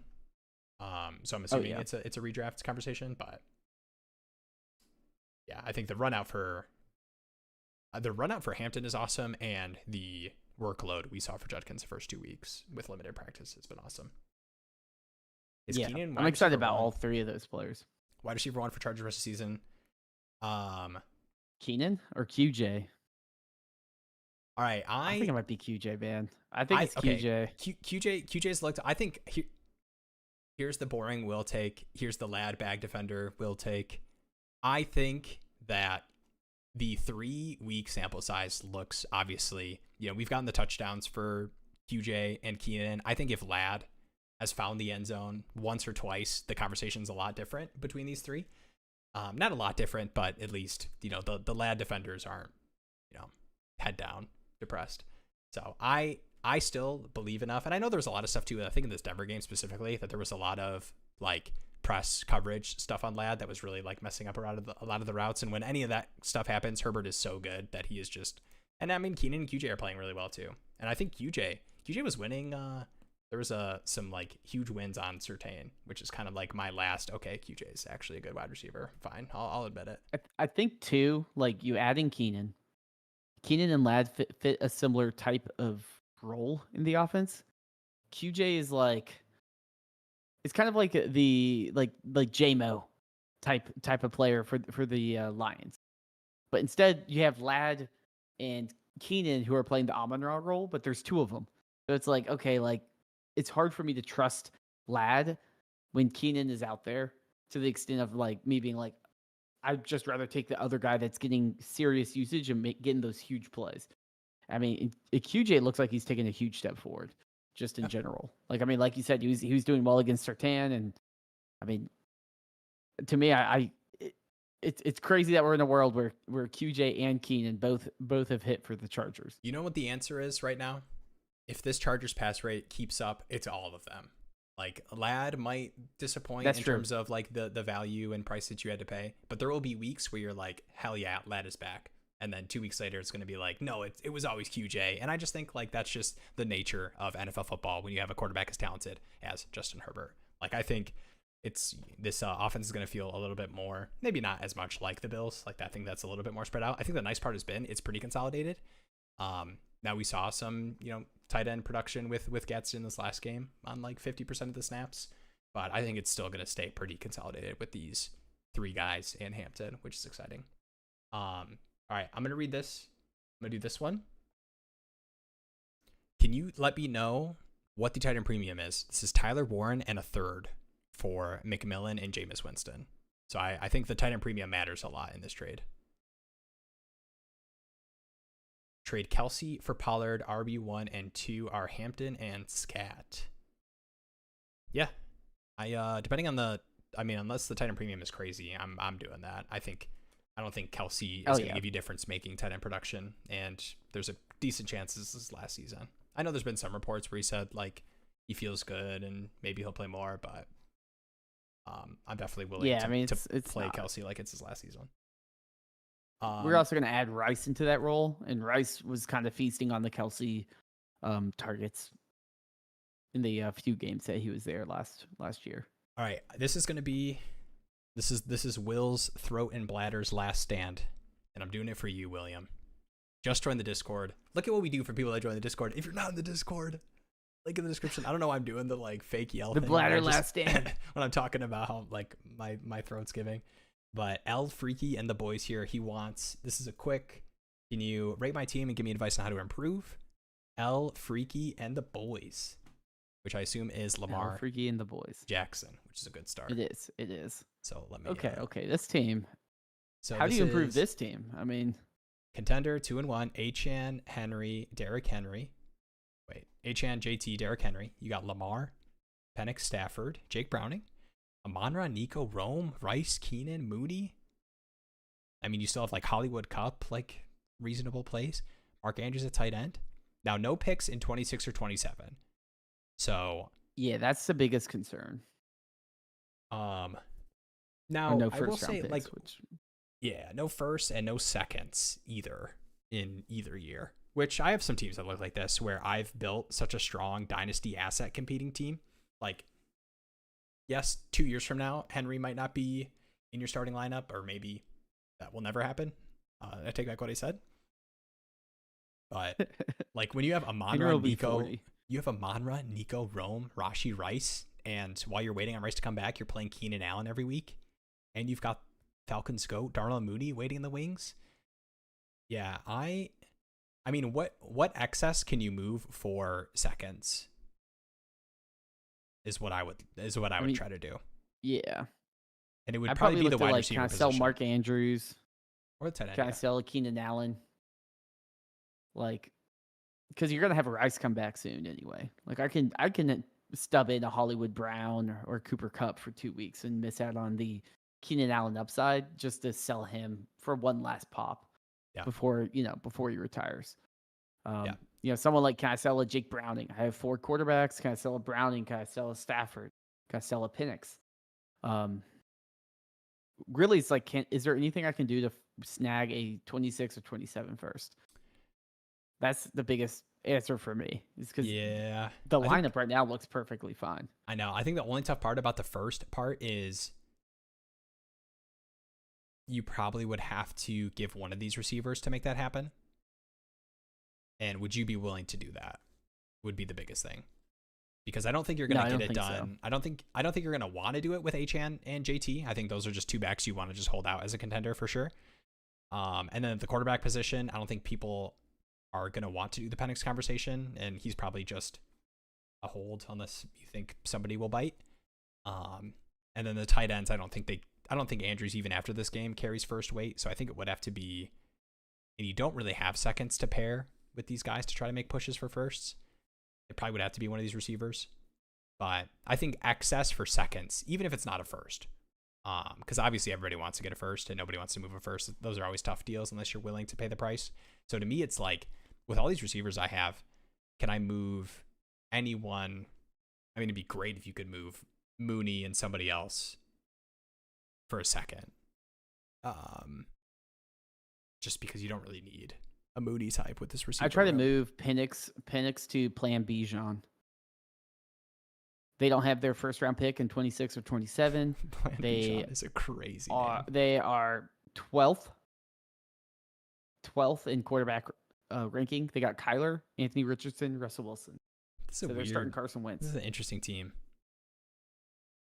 No firsts. So I'm just saying, hey, like Penix, can I do Penix and Keenan? Can I get your 28 first or something like that? Or can I break Keenan into, or not Keenan, but can I break Penix into, a second and, Kenneth Walker or Pollard or something like that? Yeah. All right. Like it. All right. I think that's the last stand. Thank you guys for hanging. Always a blast. Even 2 hours and 40 minutes. We got one more. It was the last stand, Jeremy. We're keeping you back. We're keeping you back. All right. Last one. Wait, in the Discord? What's a new name? It's a new name. It's a new name in the chat. Let's go. So I was like, we got to give him. Give him some okay. Some JB. JB, what's good? Should I trade AJB, BTJ, and Kenneth Walker for Neighbors and Sutton? I would still have Jefferson, Rice, and Olave. Ooh. JJ, Rice, and Olave? Man, I don't think I'm doing that.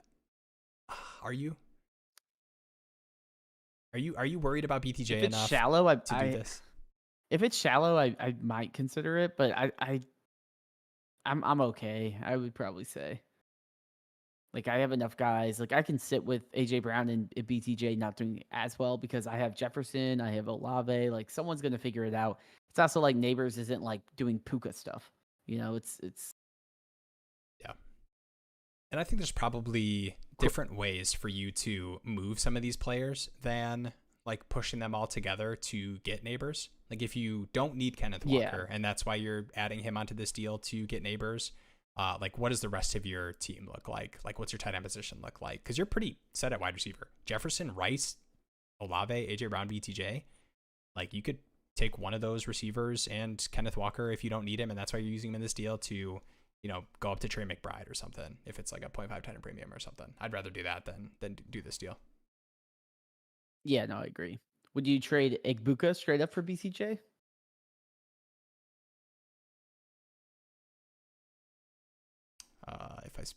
If I speak, I'm in trouble. I don't want to be in trouble. Well, I will say I did look on KeepTradeCut. Igbuka did pass. He did? Yeah, not on the Dynasty Daddy trade database stuff. Yeah, but I think they're in the same tier for me. They're in the same tier for me. I'm not like going out of my way to trade all my Igbuka for BTJ.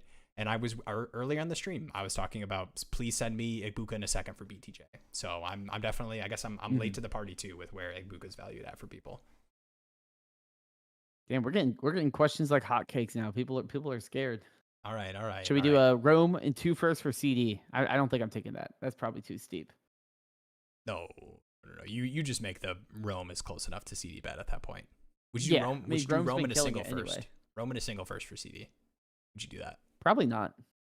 I think Rome is kind of it. Like he's looking like the guy there. All right, Rome in a. I was gonna do Rome in a first for CeeDee in a second, but we can. I think we gave it enough. Where my throat's at. All right, Cash Kumpada. If I'm looking for a good younger receiver and trading away Addison. Okay, this is kind of a interesting conversation.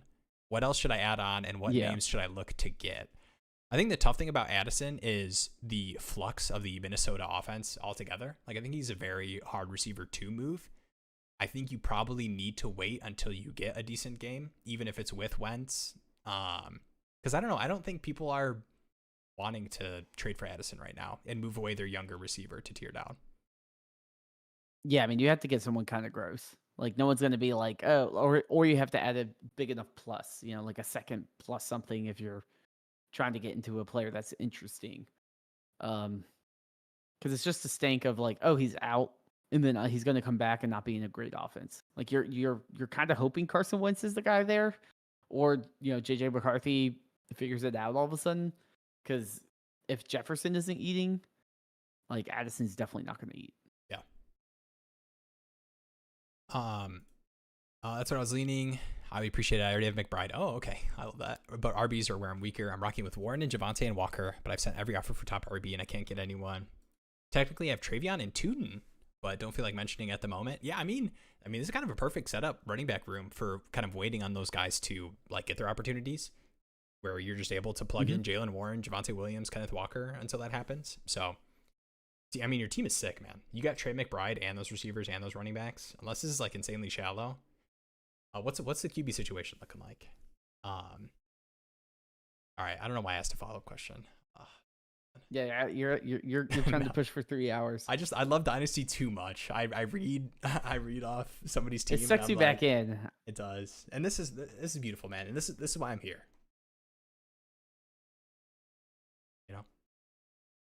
I don't know what I was going for there. I feel God on these Chili's tonight. All right. Thank you guys. Much love. I want you to know, JB, I might not respond, but I'll at least read. Oh, okay. We got the QB here. We can end here. Got Mahomes. Oh, is it a single quarterback? Okay. Team feels good, but I'm 1-2 and I'm not scoring too much either. Yeah, I mean it's tough. I assume you've gotten some disappointing BTJ weeks. Jefferson has been wide receiver 26 at this point. Rice is suspended. Olave's been decent, but yeah, I think this team is good enough where I would just kind of hold out hope in that variance, and Rice coming back will carry you to victory. Yeah, I mean, you're not 1-4. You're not 1-5. Like next week, you could be 2-2 and be like, okay, I'm fine. Come to us next week if you lose, and we can we'll help you out. Next week, Tuesday night, live stream, 9 p.m. Eastern time. And guys, don't forget, set your notifications. Make sure you're subbed to the channel because Rookie Panic tier list, 35 minutes video. I love how I keep saying the time. That was Will editing last night is what me saying the time is constantly. But definitely check it out. That will be live tomorrow. Appreciate you all. Should Juan Pena Jr. trade Jonathan Taylor and Addison for Kelsey, Kamara, and Pearsall? Ooh, man, I don't want to move off JT. Give me GT. Yeah, JT's too good. Dude, right I sent somebody a text yesterday, and I don't know if I want to take it back. I say, is Jonathan Taylor the new Nick Chubb, like best pure rusher in the NFL type feeling? Yeah, he kind of gives that vibe where it's like, oh, he doesn't have the PPR upside, but he's the best. It's the pass catching stuff. And I don't know if it's tough when you have like the Saquon Barkley, Derrick Henry doing what he's doing right now to do like that best pure rusher thing. But yeah, I think we can just all be happy that he's just awesome and we get to witness awesome running back play. All right. Appreciate you all. I'm officially hitting stop streaming in a minute. Much love. See you next Tuesday night, 9 p.m. Eastern time. Each week we're going to do this. Tomorrow, video dropping, rookie tier list, panic tier list. Check that out. Jeremy, any other parting words before I go pee?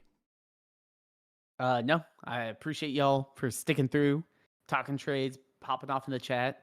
Hey, if you're in leagues with people, tell your friends about the trade shows. We got to keep growing, keep making the chat, have a fun time. Love seeing new names in there. And also download your Dynasty Daddy app, because that's a fun way to use it. I'm going to do one last plug to what you said, because I think in fantasy, there's a feeling of like, you want to hide what you do fantasy wise. And thank you for the sub. I just saw somebody sub. Appreciate that. Tell me who it was. Ooh, I want to thank you in person. Huge fan of the platform, fellas. I'm going to let Jeremy say thanks for that. Huge fan, because I not have much to do with the Dynasty Daddy site or platform.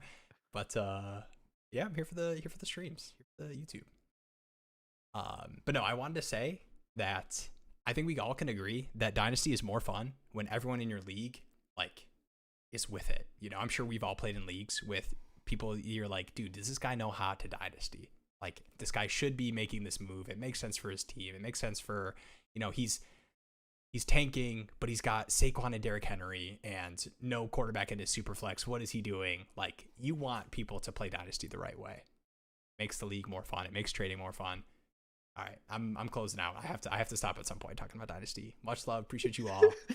You're sucking them back in. Video tomorrow. Stream next week. Peace out. I'm hitting the outro button. Bye.